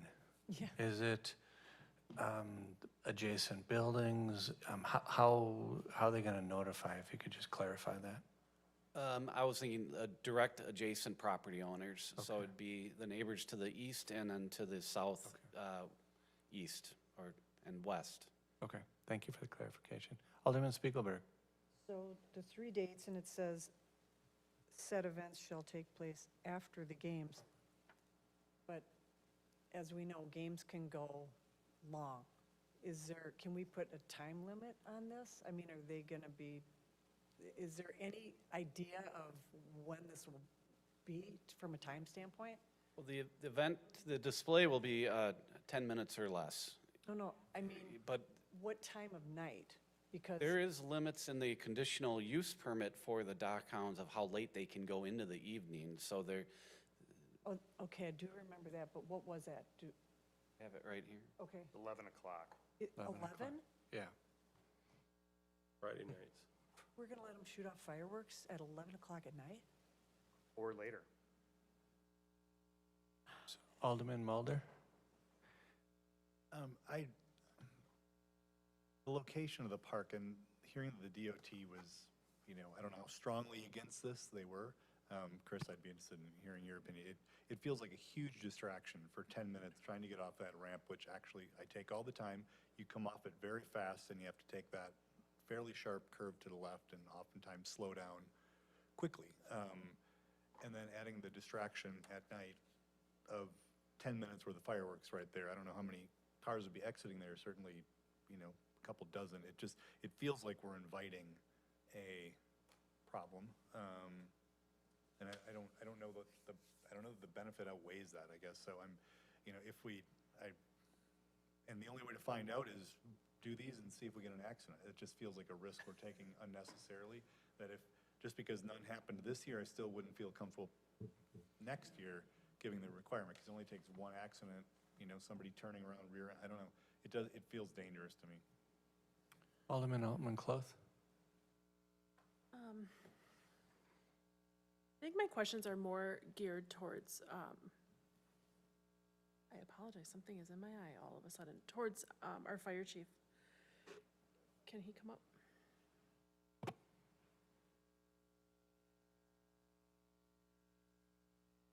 Now, I know we've been kind of lucky lately. We've actually gotten some rain, but we've had a pretty dry year. Haven't you guys already had this year a couple brush fires right off the freeway? We have. Didn't you have one today or like within the last couple days? We had one last week where the county highway brush mowers were mowing the ditch lines, and that mower started a grass fire in the ditch line. Okay. So I know at like big events like, Fall Fest, those types of events that, I don't know if it's a requirement from you or if it's just something that the organization does because they're being responsible, but they always have, there'll be an ambulance on site. So with this, would we have a fire truck on site? So currently the Dock Hounds for their baseball games have one of our ambulances on site from the start of the game till the end of the game. the temporary use permit does not include a dedicated fire apparatus during the fireworks displays. Okay, but that's something that we can offer to them at their cost? That is something that we could do. And if I read it correctly, somewhere in here it says that, okay, sorry, something's still in my eye. The application Paramedic. fee, what was that? Nothing. You got some eye wash?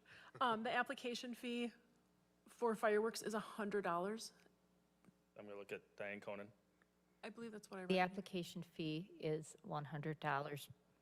Okay, so how much time do you think that you're gonna have to put into every event to make sure that, you know, the conditions are right, whether it's dry or not dry, the wind speed, I mean, the time you've already kind of put into this. Yeah, and so all the departments, us, the police department, you know, we've been working with the dock hounds, DOT. We've put a lot of effort into this, you know, for us, you know, hearing the DOT's opinion weighs heavily. You know, that is why I didn't want to say A or nay 100%. I didn't want to say no right off the bat. I wanted to have the council discuss this. My concern is if this turns into every Friday night, every Saturday night, in the future, we will have to put a lot of time into monitoring what are the conditions of the ditch lines, weather conditions, et cetera, monitoring that staff time. You know, special events do have a toll on our system, both for fire and EMS and fire. Okay, my last question, I promise. So you guys, you had mentioned, so it was you and the PD were out on the highway to watch the test to see if it distracted drivers? Yes, Jason, you were there. No, you weren't. So it was just police and fire. We had multiple units.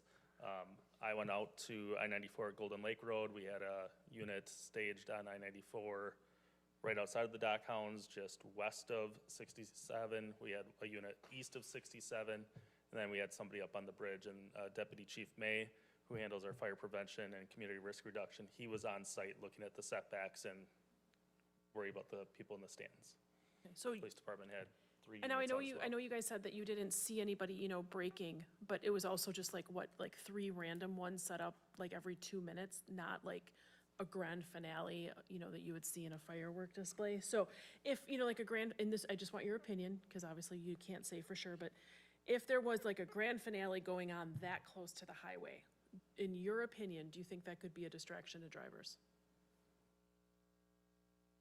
I think that there could be a distraction depending upon, because where I was located, I could see the fireworks from that turned around at Golden Lake Road. Now, we were doing one here, one there. I don't want to play Russian roulette. No, I agree. I agree. And the fact that the DOT said no, and granted, you know, they don't have the final say, we do, but that's a pretty big opinion that's going to weigh in on this decision. And yours, but thank you. Alderman Rozak? Yeah, thank you, Chief. Those I have been I don't know if I have any questions for you, just some general comments. Dock hounds have actually been a pretty good neighbor for us out in our area. I spoke to Sonny a while back about some different stuff, and it's actually been, what we put in the CUP to control the noise and control light has actually worked really good. I've heard 0 complaints, so we appreciate that. And I think the city's also been a very good partner. I know that we're doing $50,000 a year from our tourism fund for, you know, Oconomowoc City advertising and stuff at the ballpark that goes into their profit. So I think the city's been a very good partner, and I think they have been too. For me, in this area, the fireworks do go too far. I think to all the points that Alderman Cloth has raised and Spiegelberg, there are concerns I have. So right now, the way this temporary use permit reads, they can do this fireworks at any time after the game, but the hours of operation end at 11.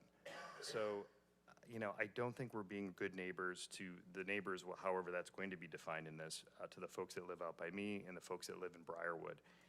I also don't think we're being good neighbors to the other businesses that, you know, have people working and everything right nearby. There's Ace Tech and there's Ace Precision and another company that have folks that I think have multiple shifts there.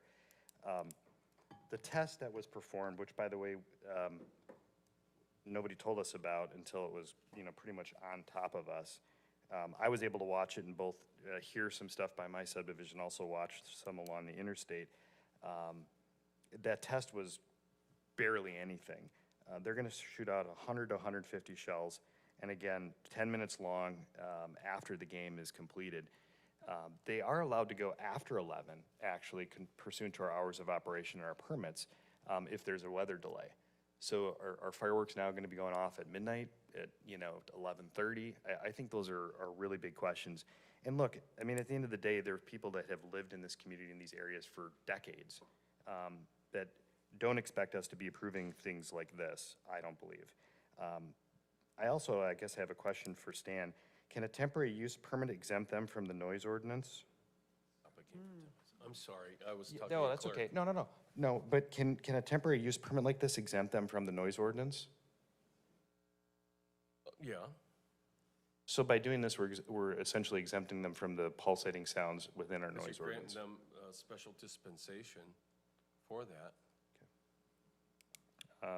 There's noise regulation exemptions listed specifically in the ordinance for like outdoor concerts and other things and special celebrations that this would fall under. So, I mean, as I sit here today, I'm against it. I think what the fire chief said was interesting. The fact that we're also in the middle of a drought seems like an odd time to ask for this. And I think it is very convincing that DOD said, we don't think this is a good idea at this spot. So I'm a no vote. I do appreciate them coming forward. Again, I think you guys have been great partners with the city. You guys have done everything we asked you to do earlier on with regard to the noise and the lighting. But this one is one I think is going to be more disturbing to the community, and I'm not in favor of it. Other comments, questions, or would anybody like to bring up any of the applicants? One last kind of point on the DOT recommendation, which I think is, I mean, don't the Brewers have fireworks going off over American Family Field? That's right off the interstate. I mean, that's the only thing I would say to that. It's kind of an interesting recommendation that DOT is saying we shouldn't do it here. We think it's a distraction and not safe, yet the Brewers. But look at how far back the Yeah, the Miller Brewers Park is is, set though. back. And the way it's Highway actually angled. goes about 50 feet from the Highway back of the stadium 45. where. Can you identify yourself first, Yeah, please, sir? I'm Matt Sokol, owner of Sokol Exclusive Events. So I did talk to the DOT, and I did bring up that, because it was kind of odd that they were singling out our area, and this stadium in particular, when we have the Brewers. The Wisconsin Timber Rattlers up in Appleton are also located right off the freeway, and they do annual fireworks shows. You got Arrowhead Stadium, Kauffman Stadium, hundreds of, maybe not hundreds, but quite a few that are directly off the freeway that do provide shows annually. So I brought that up to them, and they basically said that there's more ambient light in that area, so it's less distracting, I should say. And as a person who used to live next to Miller Park, like, yeah, maybe not a home run firework or something, but you get Paul McCartney there, One Direction, I remember that, and they're doing, 5, 6, 7, 8 minutes of fireworks at the very end with the freeway tailing off right onto Miller Parkway right there. So they're even closer than we would be. And we actually moved the site shoot to get more like tucked into that corner in that area. Just to try to address that, because there is significant coverage for the actual fireworks themselves. And we also kind of highlighted to them,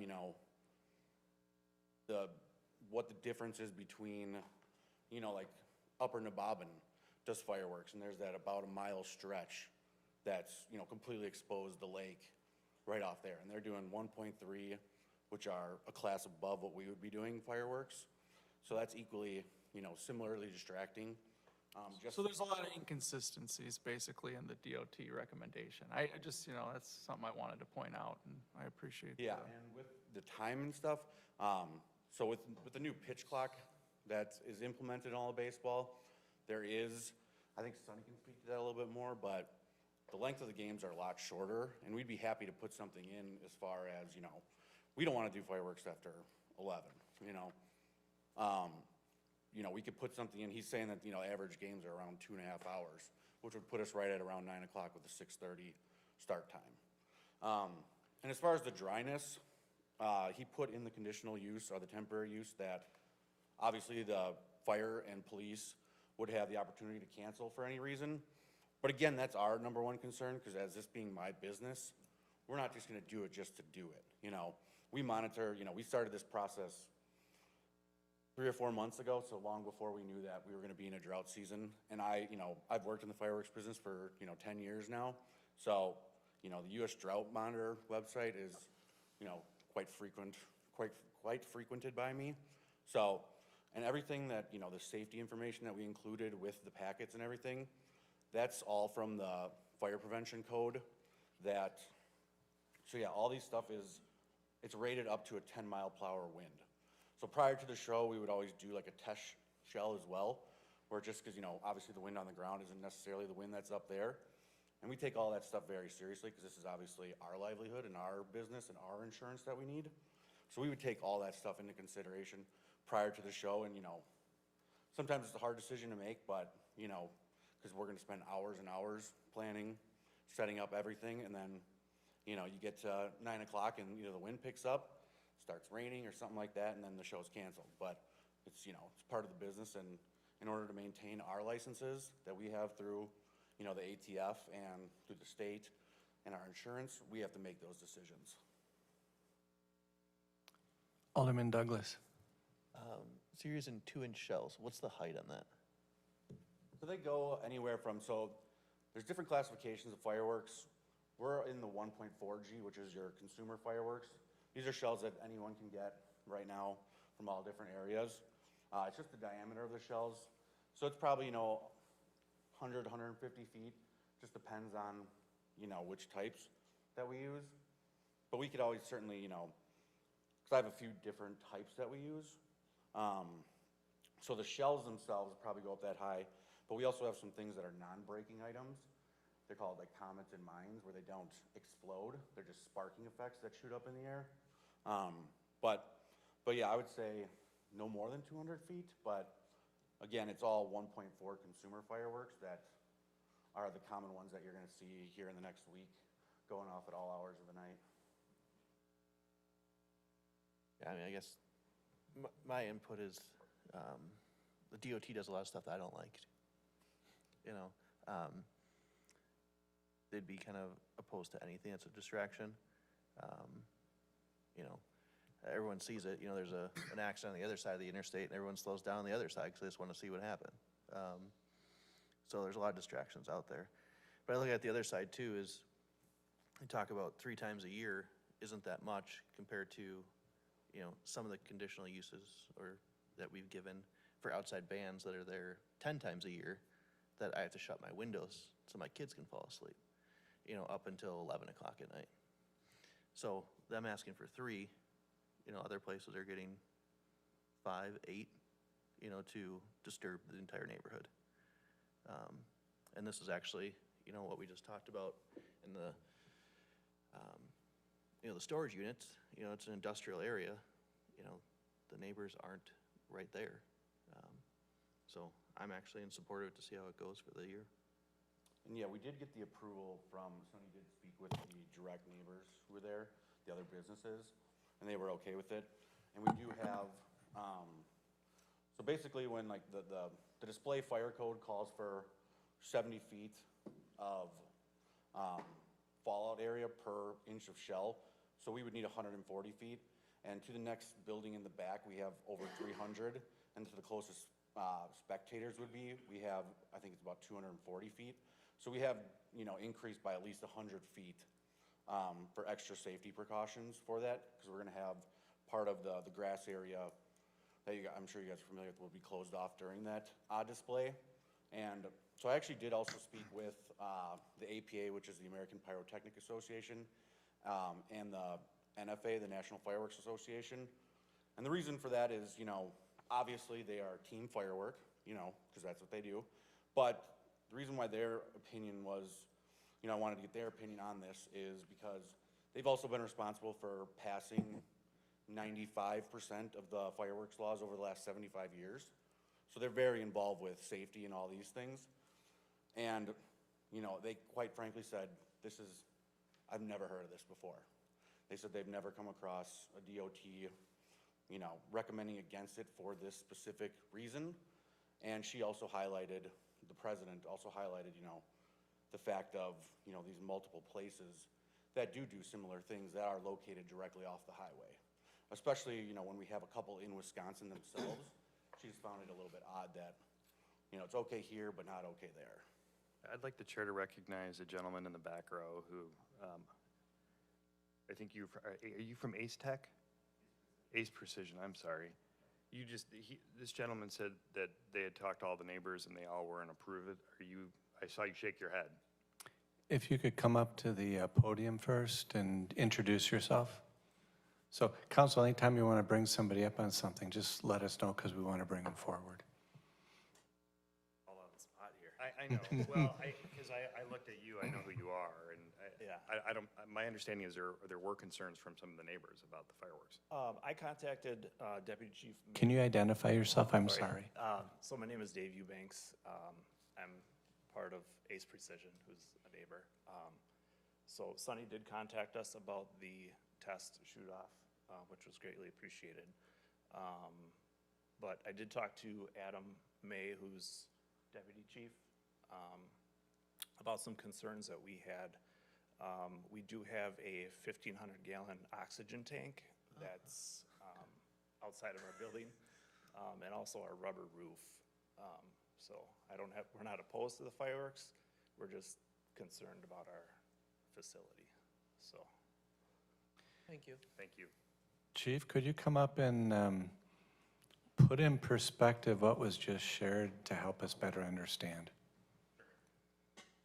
So Deputy Chief May did talk to me. I know that actually Ace Precision talked to Diane and Jason as well. When they talked about the setbacks, they did increase the setback requirements from what is required and recommended by the NFPA. So when you look at the map, I think Jason's going to pull it up, you can see that they do have a 300-foot setback. That's based on the recommendations of NFPA 1123, which they are following. The rubber roof, you know, and that's why we do have the wind provisions in there if we have a strong east wind and we're worried about debris falling. These are guidelines. I'm not going to stand here and say it will never happen, but they are following all of the guidelines and actually exceeding the guidelines that are set forth by the National Fire Protection Association. Where is the tank on this view? Would you mind pointing it out with is it on the east side, west side of the building, where? Right, I was going to say it's right there. Okay. Also, it's on that side. So they're still, you can see the 300 foot, but it is right here. Thank you.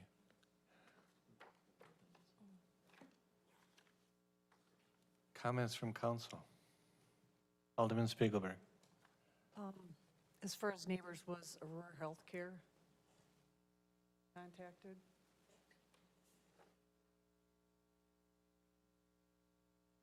I forgot there's a Huh?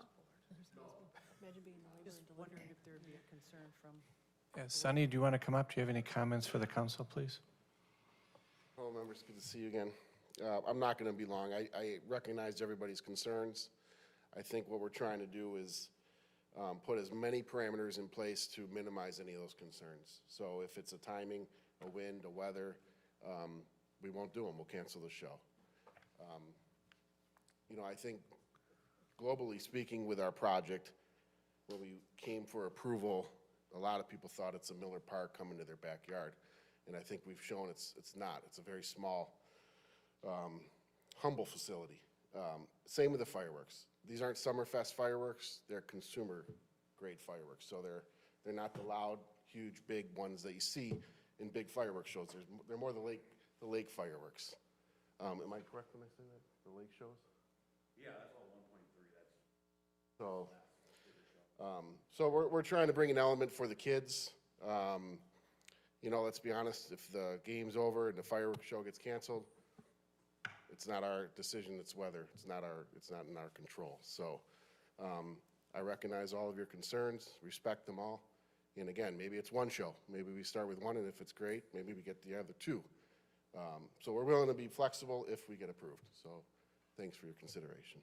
And just speaking on the time, we do have a time clock, which is fantastic because our staff, you know, some of those 4-hour games are long, but we have, I'm not sure what the actual time of every average game is. We've played 21 games, but it's less than 2.5 hours. So if we're at 6:30, we'll be done by 9, move the people off the berm, and then the show's 8 minutes. So I would think anything before 10 o'clock would be what we would expect. Thanks. Thank you. Other questions, comments from council or anyone here? Alderman Maroney. Yeah, maybe it was mentioned before, but what is the actual distance from the fireworks to Ace Precision? 300. 300 feet, okay. All right.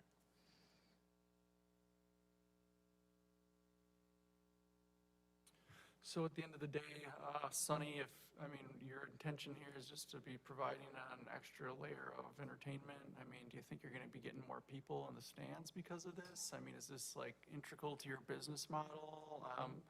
Yeah, based on other facilities that advertise a fireworks show, there is more people that come. But our weekends are pretty strong. So are we gonna get a huge increase on a weekend game because of it? It would be 3 games, maybe a couple hundred more kids, but but kids love fireworks. Me, I've seen one, I've seen them all. So kids like the fireworks, and that's what we're catering to. Well, I've been there with my little kids a couple weeks ago. It was great. Second time we were there, so we love going. And Appreciate it. Appreciate your glad support. you guys are there. And it's tough. Just with this oxygen tank or whatever.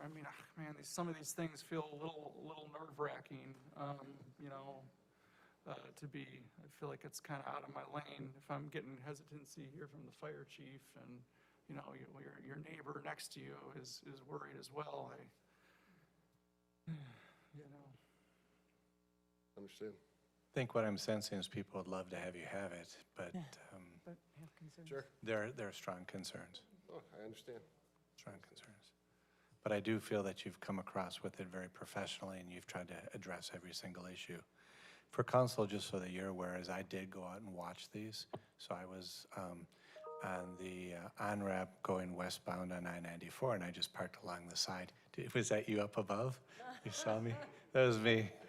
Well, I wanted to see what they were like, and I love fireworks. I'm a fireworks fanatic. But I didn't see a big issue with the caliber of these fireworks from that vantage point, but that was only one vantage point. And one thing I didn't really grasp until I drove eastbound on 94 from F to the 67 intersection, because I never use that, because I live on the west side. I was amazed at all the trees that were over there. I never really knew that, and I think Jason outlined those as well. The tank bothers me. And, I was coming into this thinking, okay, it might be a 4-4 vote, so I might have to vote. And so I really wanted to be prepared. And I was much more in favor based on what I felt. The considerations to the west, we can always do our best to fire things off. We can do our best to do it. But when you're in that kind of go or no-go phase, we have a resident business that pays a lot in taxes, employs a lot of people to the west, and I want us to also consider that in whatever decision council decides to make. Alderman? In the future on something like this, and this is something that never comes up again, but, and again, I think the oxygen tank has completely pushed me over to a hard no, but it would have been nice to have seen the test for ourselves, especially considering the fact that we're the ones voting on this. So I don't know, in the future, it'd be nice to, at least get the invite. If we can't make it, we can't make it. Don't try to make it around our schedules, but I think the opportunity to have seen it would have helped. Do you want to comment on the mark? No, so, notice it went out late, and that was on me. That had nothing to do with them. It was discussed that I'd get that out, and I didn't get it out right away. I'm not pointing fingers, I'm just saying, in the future. But I just wanted you to be aware of what happened there. So the question we have for council, are there any further comments? Do we want to move this forward to a vote, a no vote? Does anybody would someone like to make a motion?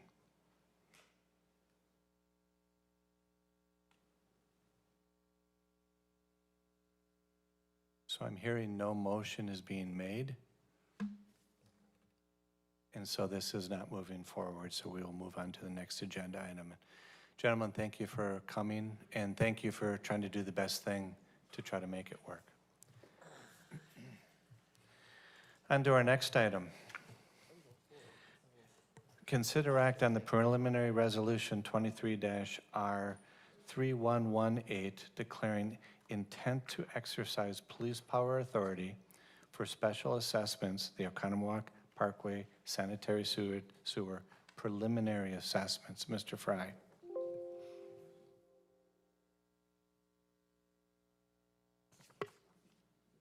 You messed me up, Craig.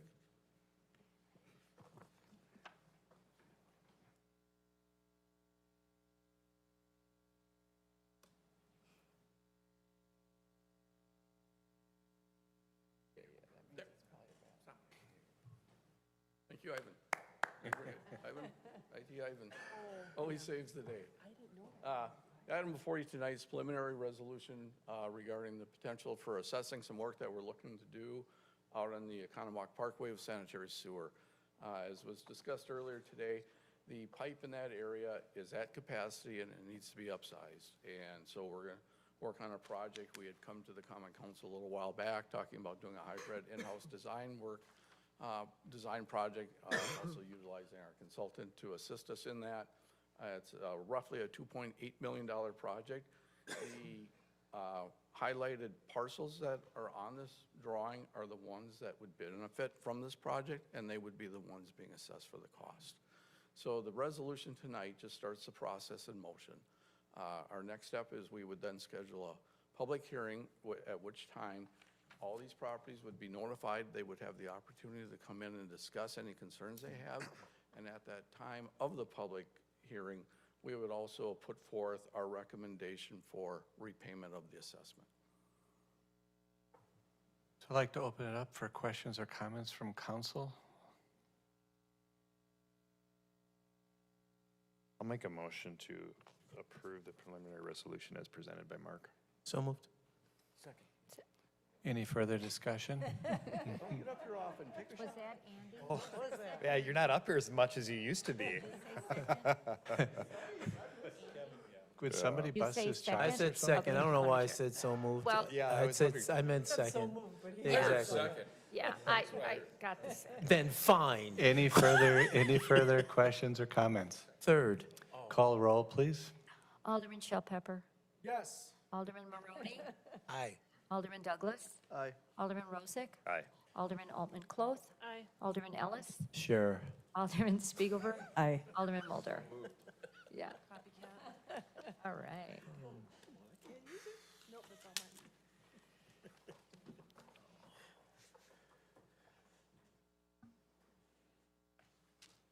mine. On to our staff reports. We have some updates on the Lac LaBelle boat launch project. Mr. Hepner. Thank you again. I'll make it fairly brief, but get you up to speed on this awesome project. So we did submit the recreational boating facilities grant to the DNR on June 1st. We asked for $1.3 million. This is a good chunk of change. And I'll talk about their steps next. But we think it's a very strong application.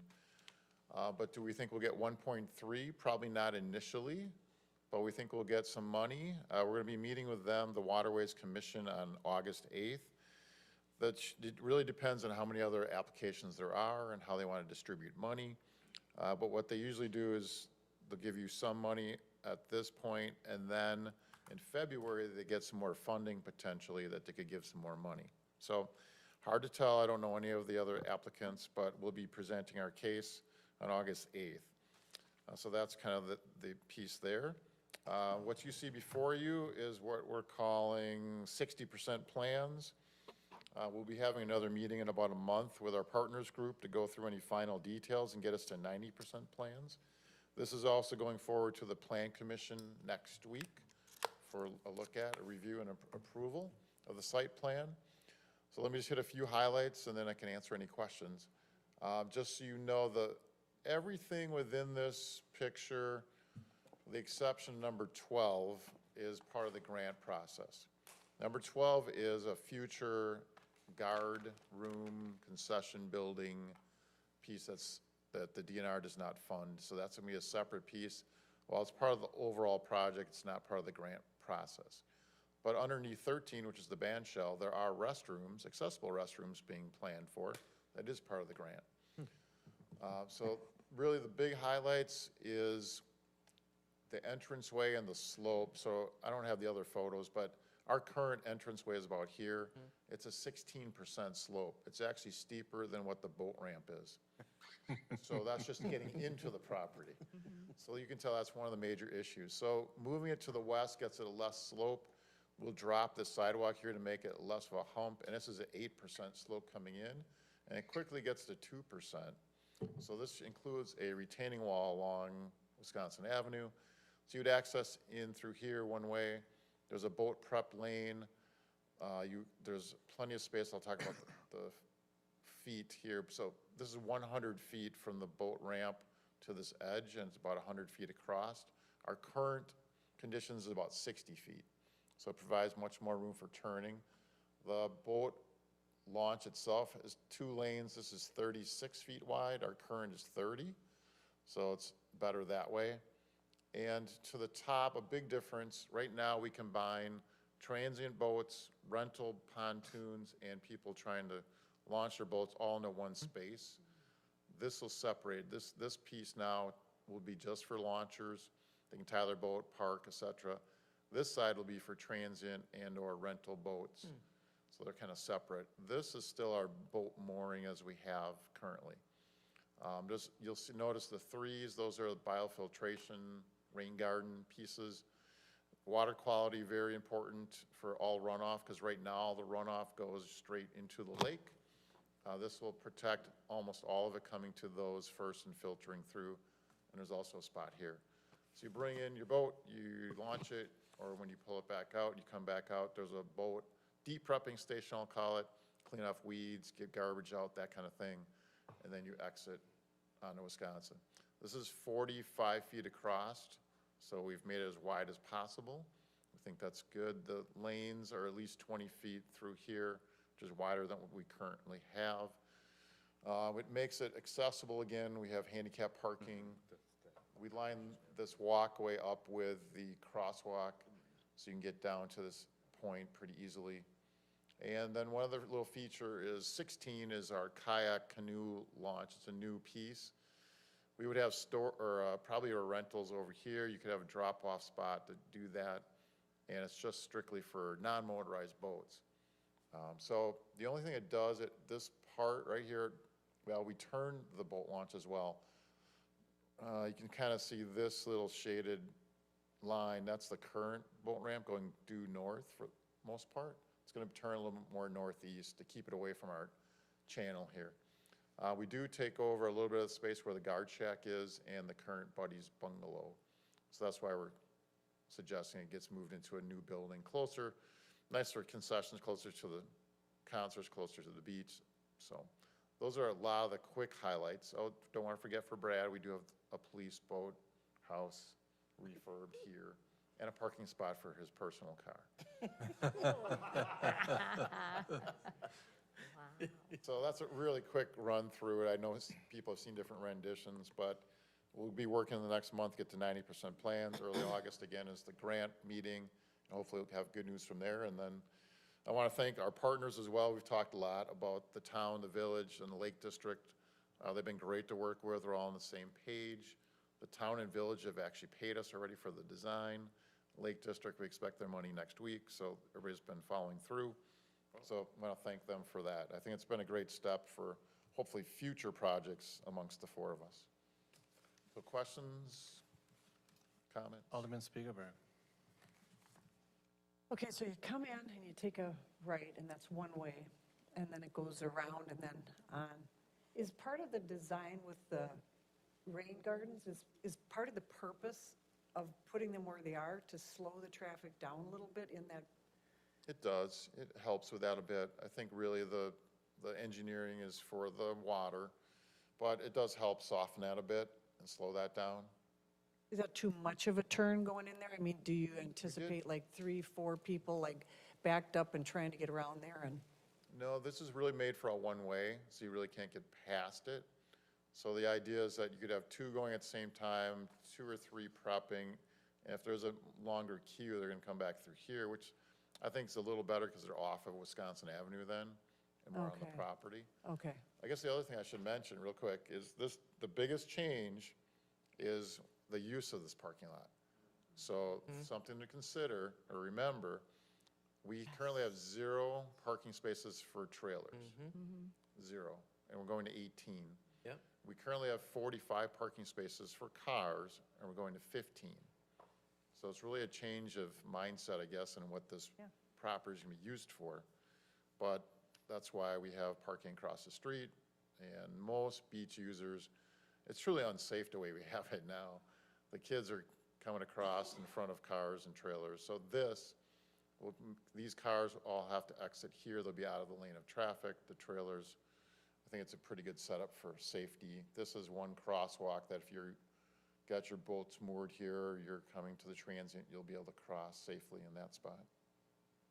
Is there any way of maximizing a few more other regular car spots? You know, like, do those rain gardens need to be that size? Could they be reduced and throw another couple spots? Yeah, it's something we've asked them for, so we'll see at the next set of plans. I mean, That'll- we're obviously not gonna have 45 spots in there, Right. but frankly, sometimes parking in there is more of a nightmare because you get stuck. Right. If there's 4 or 5 boats in line and you park there, you could be stuck there for like 20 minutes and you're looking to get out. So we typically park across the street now anyway, because you can get out right away. Right. Yeah, and not having the boats, the trailers on the street right in front of it will actually open up, car parking We up feel and down pretty the strongly street, about that, so- that flipping that 18 of them that could have been on the street for the most part will open up that to people with the regular cars. Alderman Douglas? The only thing I just thought of, you're talking about, vehicles being queued up in that one-way. They're trying to get boats off the lake if they're on that, I don't know, where you see like the blue they'll- truck and the green truck, that they're parked like right by the 10. How would they get to their boat around all the queued vehicles? So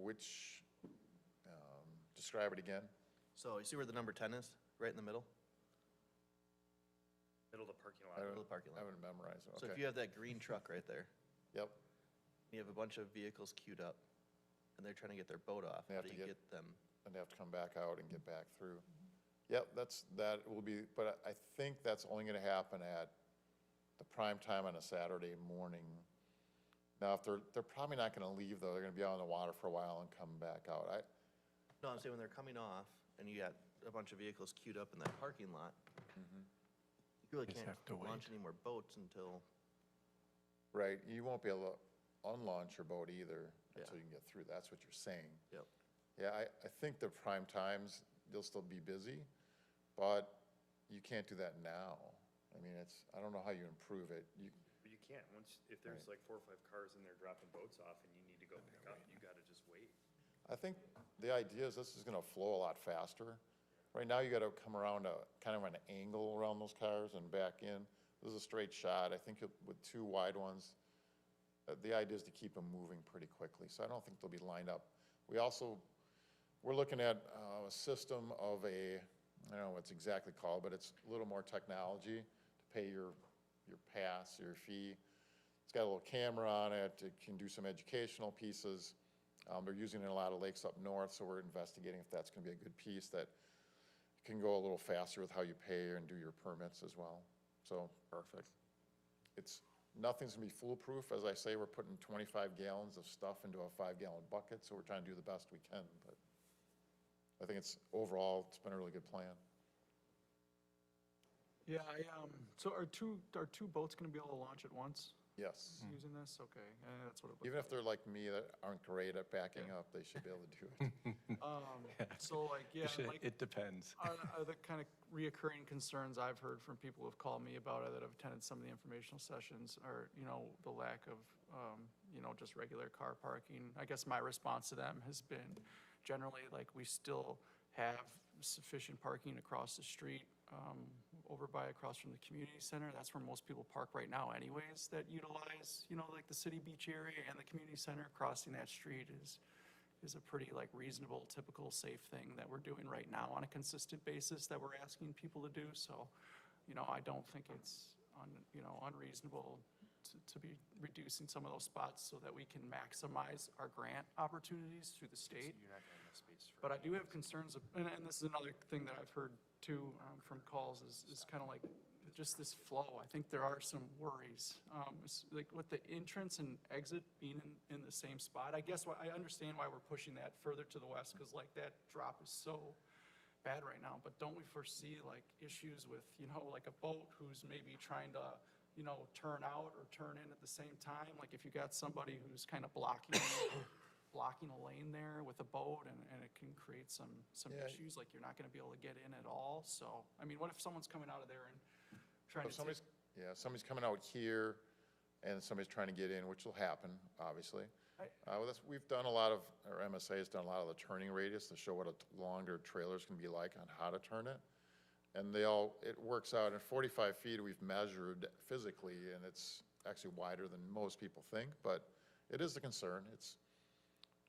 We got a small space that we're. There's not much kinda more we working can with. do. We looked at doing like an in here and an out there, but the slope is such, Okay. it really doesn't work Well, there. Yeah, and I know, you know, we've got constraints that we're working with, and we're looking at all the angles, so just wanted to repeat what I've heard, so. Well, thank you for the update. You're Yeah, very welcome. it's looking great. I'm really excited. I can't wait to have this, you know, operational Keep our for the fingers crossed community, for so. good grant money. It's flat there. Yeah. It's down from the road. On to our next staff report from, on the introduction of the City Transparency Financial webpage, Lori Sullivan Murray. Now we So- get to look at fun stuff. Yeah, this was presented to the Finance Committee, about a month ago? Yep. Yep. So, let me find my page. We have ready to go, and it's been ready to go for a little while, but before I make it splashy on the front page of the website, I want to make sure you all had a chance to look at it. The Finance Committee looked at it some when we did our first quarter financial reports. So currently, this transparency website resides in the Finance Department area on the city's website. So if you go to the city website and departments and finance, in the budget and financial information, it sits right here. Now, we will make this bigger. They will put a logo in here, something to click on. We'll have it on the front page for a while so people can find it. But when you click on this, it takes you to the city's financial transparency website. Now, we can add more things in here later, but we're starting with the financial transparency. And so when you run out here, what you get and what you begin to get here is the whole city, budget to actual, all funds, revenues, and expenses. Talk about high level. So what you can do with these things is just start to click in and look at things that you want to see. So what I did is I built some reports that people can start with. If you want to look at general fund revenues by revenue type, you can click here and get started here. So I'm going to filter large to small, and I just want to look at property taxes. So then I can look at just property taxes from 2019 to 2023. There's also a table underneath for people that like numbers instead of graphs, so you can take a look at what those actual numbers are. Now, I built out some of these general fund expenses by department. Let's go by department. So let's say we want to go to Public Works. And it's like, okay, here's the whole Department of Public Works, but I'd like to, maybe we'll go to filters, and there's instructions how to do this in here too. So we're gonna go to filters, and instead of just the whole department at once, I wanna look at their different expense types. Purchase services. Oh, utilities. Hey, let's look and see what electric and water is for the Public Works Department. That's how fast I got there. Here's the numbers. here's the transactions. You want to search on any of these things in transactions, just hover over it. Let's say all we want is streetlights. And then we can go back to the summary table and see how much streetlights cost us. Lots of fun things to explore in here, and that's just the first report. So this one is budget to actual information. The second one that I have available is more just actual or trend data. And so that's why I wrote that. This is really more for trend. And again, I have reports already started to build out, so you can get started and then maybe tweak it from there, depending on what you want to look at. So this one is, here's a question, what kind of funding does the city get from the state?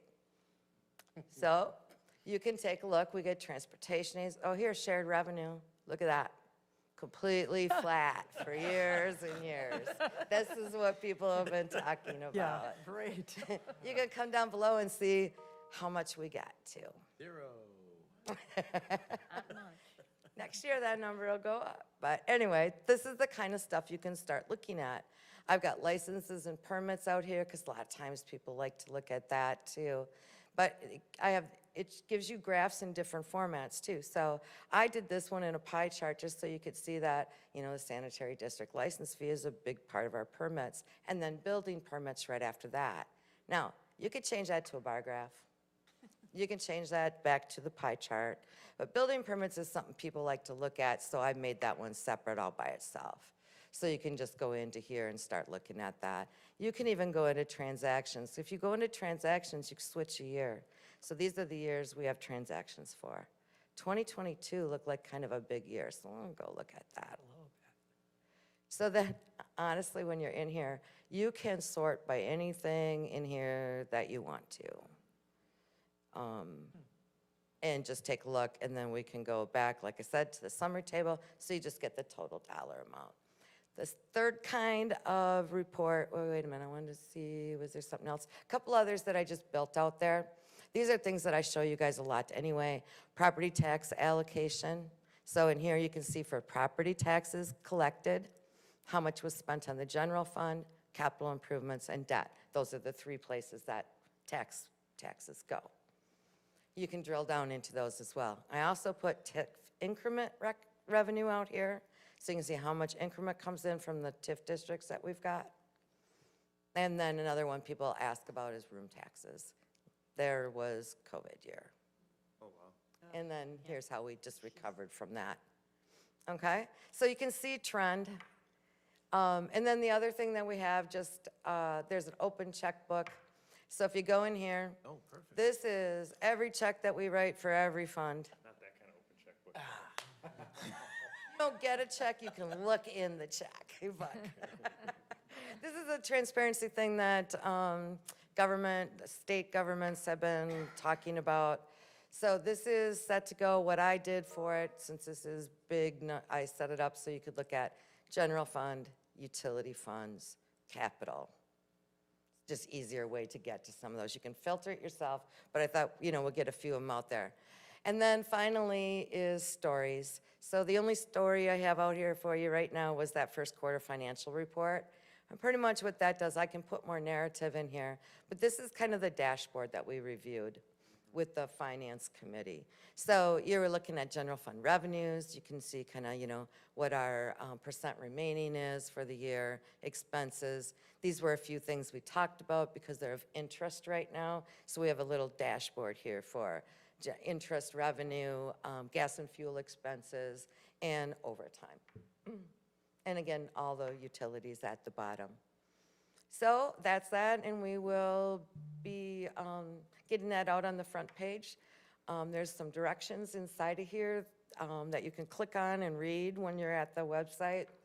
Yeah, play with it. You can't hurt anything.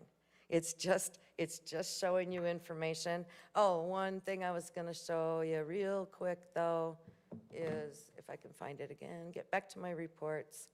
When you're in here, and you're doing filtering and clicking and changing things, and you get all lost, just reset it. You could go back just one step, but if you think I don't know how I get back to where I am, you just reset it. So it's that easy. I hope you could get a chance to go in there and try it. Kevin? Really quick, I know that we pay the school $76 out of every dollar. Is that going to be shown on here? This is city information only. Okay, so we don't pay the school district. Well, it's the taxes that we collect. Taxpayers, Right, yeah. that's what I mean. The taxes that we collect, a portion of that goes to the school system. You could do a dashboard with the dollar split every year But why not? to click on. Maybe, I think that would be outstanding because, I mean, you want to be transparent here. Let's go ahead and show people exactly how much the city is keeping out of every tax dollar that we receive. Oh, yeah. And where those other monies are going. And when is the football team ever going to win state? I'm just saying.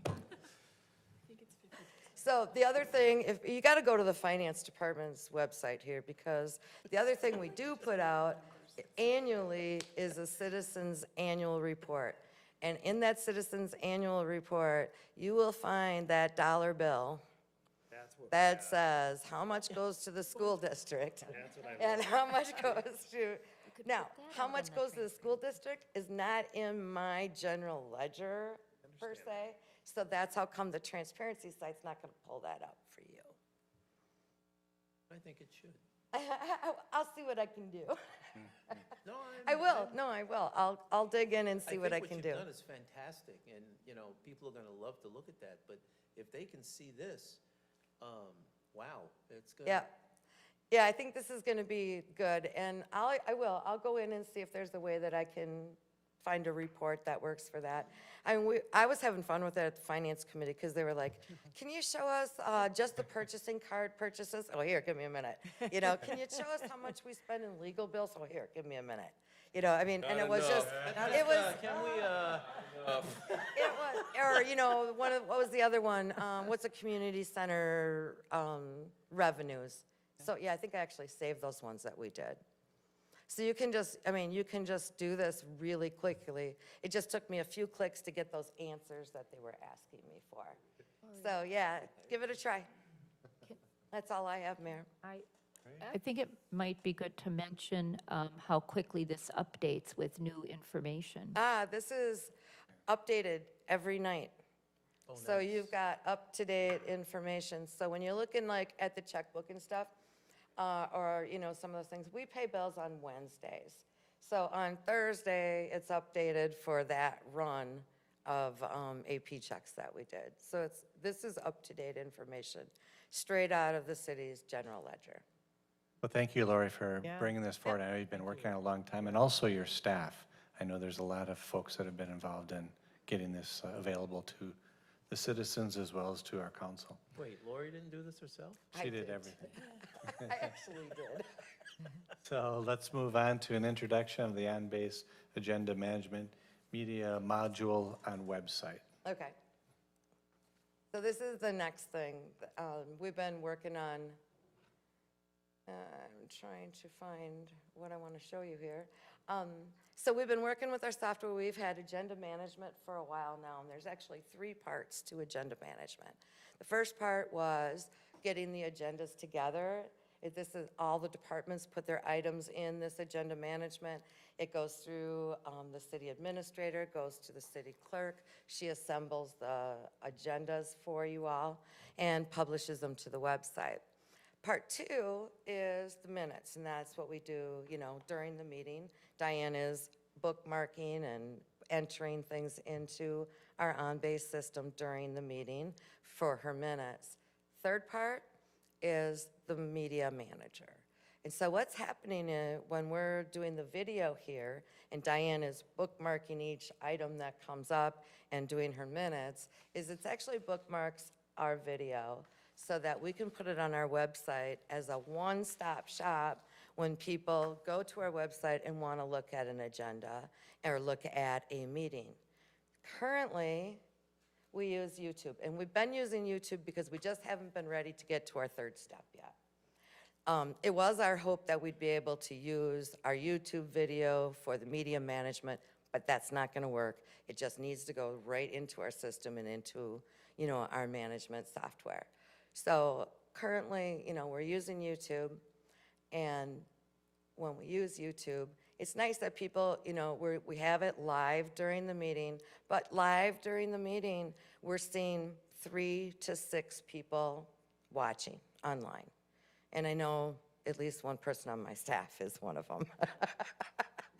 But anyway, there's not a lot. And I guess the other thing is with the live stream, it's nice to watch it live, but you can't change anything. You can't speak. You can't change the outcome. It's going to be the same video if you watch it tonight or if you watch it tomorrow morning. So what we're hoping to be able to do, and I'm going to show you how this works, but real quick, I just was going to say, here's what you can see after the fact. Well, we have 3 to 6 people watching live. After the fact, look at the views on some of these. You get 126, 101, 178. People do go to see what's going on, but when you go to it to take a look at a video that you want to look at, it's like I want to see lots of time in closed session. I was looking for one that I was playing with earlier. So if you go, oh, that's me. If you go to the video, it's February 15th, 2022. So If you have any, you can turn comments this you'd like on to and look make at the, it, Open public hearings, or just but I don't have the agenda in front of me. So I've got to go get the agenda and see what's even going on in this meeting. And then when something's going on, where is it? Say I want to find the agenda and I'm trying to find it. We were back and forth and just trying to find it. So what we're proposing to do here with the new media management in place is to take a look at a meeting that looks like this. This is the city of Sparks. I have clicked on their website and went to their agendas and whatever and chose one meeting. So when you pick the meeting that you want to look at, like I just did, this is what comes up. And this is what ours would look like as well. The agenda would be over here on the left-hand side. The video would be up in this corner. Of course, you can make it bigger if you want to, especially if you get to the part you want to see. You can make it bigger. And then the minutes for every item are underneath here. So I'm going to say, let's just go to an item. Say I turn this on. All I want to see is this item, which is 9.3, way down here in the meeting. I just click on it, and it takes me there. And then I can listen to or see just that part of the meeting that I'm interested in, or starting there, or something else. It also lists the minutes, the motions, and all the supporting documents that you guys get are available to me right here. So this comes from us uploading those agendas and having the minutes, and having Diane is here putting the minutes in and bookmarking that. And her bookmarking that is what gives you the ability then to see this on a website where I know what's on the agenda, I know who was there, I can click on any item I want to and go directly to that item in that video. That is the next step of agenda management. We are hoping to have this in place by the July 18th meeting, if everything in the configuration goes well. So, as I said in my memo, this is what you get. What you lose is the YouTube live stream. Can't do it. We can continue to put it on YouTube for people that are used to going to YouTube. It can be here and YouTube, but we can't do it till after the meeting. Ivan can start that YouTube upload as soon as the meeting is over. But we just will not be able to do it live. No live stream, but you can still upload the that videos. way, Yep. we're not having, okay, there Yep, may be a few more. we can still upload it to YouTube as soon as, Ivan generally starts, queuing that up right away in the morning or at night, so that it's there the next day anyway. On the new business. And then consider act on the this shared- is what people will be able to shared use get parking lot from the agreement city's between the website City of when they're Oconomowoc interested in a Oconomowoc meeting and Area looking School for District. things. Mr. Heckler? Yeah, we can hear Bob in the If you background. recall, as we were talking I'm about sorry? Northeast Regional, we thought we had an agreement that we didn't. Did I? We can hear it. There was the We intentional can hear it. one, it goes back to late 2017. Sorry? but I'm gonna go to bed and I'm gonna hear his voice. with the school district staff, We have 2 meetings going on here, I'm sorry. Don't do that. No. can do 2 meetings at Contract once. with OpenGov, is that who this is with? Is that what you said, OpenGov? Yeah, or- this is actually part of our agenda management software. And when did we select them? When? Yeah. Oh, 3 years ago? Before us. 4 years ago? I don't 5. necessarily, like, I think this is great, some of these added features, but like, there are, I don't know if this is considered a software, or what is this considered? Is it a software? It's software. Yeah, that does the live streaming along with, these other things as well. You look at the city of Waukesha, I think they use Legistar. Yeah, They they stream have, live, they have all this, so. they have Granicus, but yeah, we're like 5 years into agenda management. It's also our document management system. So anybody that, works here and needs to find agenda items or documents or contracts or, this is the system that we use, our on-base management system is what our whole document management system I've asked Diane for is. some document from 3 years ago that's in some management system. She just didn't remember what meeting it was and just found it. No, I remember it all.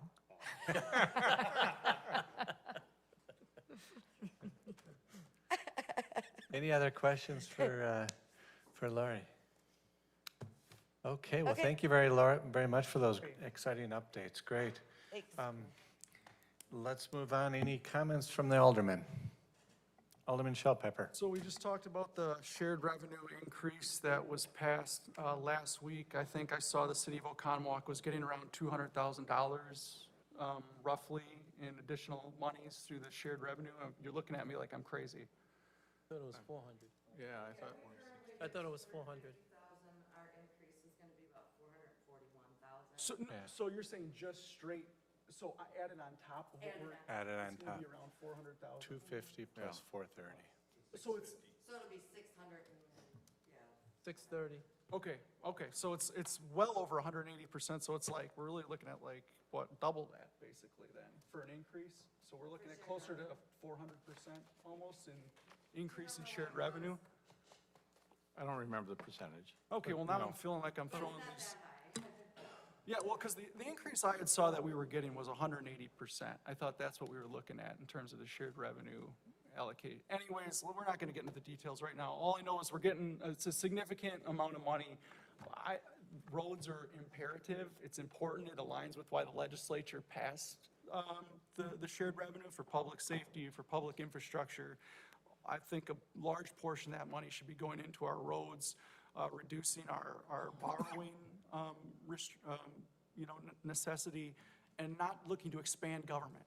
Let's not use this money to just go and start spending money to expand government. It needs to be to service the current issues that we have now. So that's what I wanted to bring up. And then the other part I wanted to bring up is I continue to get concerns about accurate appraisal and the work they are doing for this city. I have significant concerns, and I'm really starting to second guess whether we made the right decision to do these appraisals every year. I understand what the intent was, but we've also put the onus on regular people now to fight the system every single year if something's going wrong. And there have been multiple occasions where things have gone wrong. And I myself haven't even gotten, my newest assessment this year. And I hear there's like board of reviews coming up here soon, which I understand, and I'm not gonna contest mine, but accurate appraisal is dropping the ball. They continue to drop the ball. So we need to look at this again. That's it. Thank you, Mayor. Yes. How is the Porta-John going on Village Green? Are people using it? I mean, do we know whether or not? The what on Village The Green? Porta-John? Porta-John.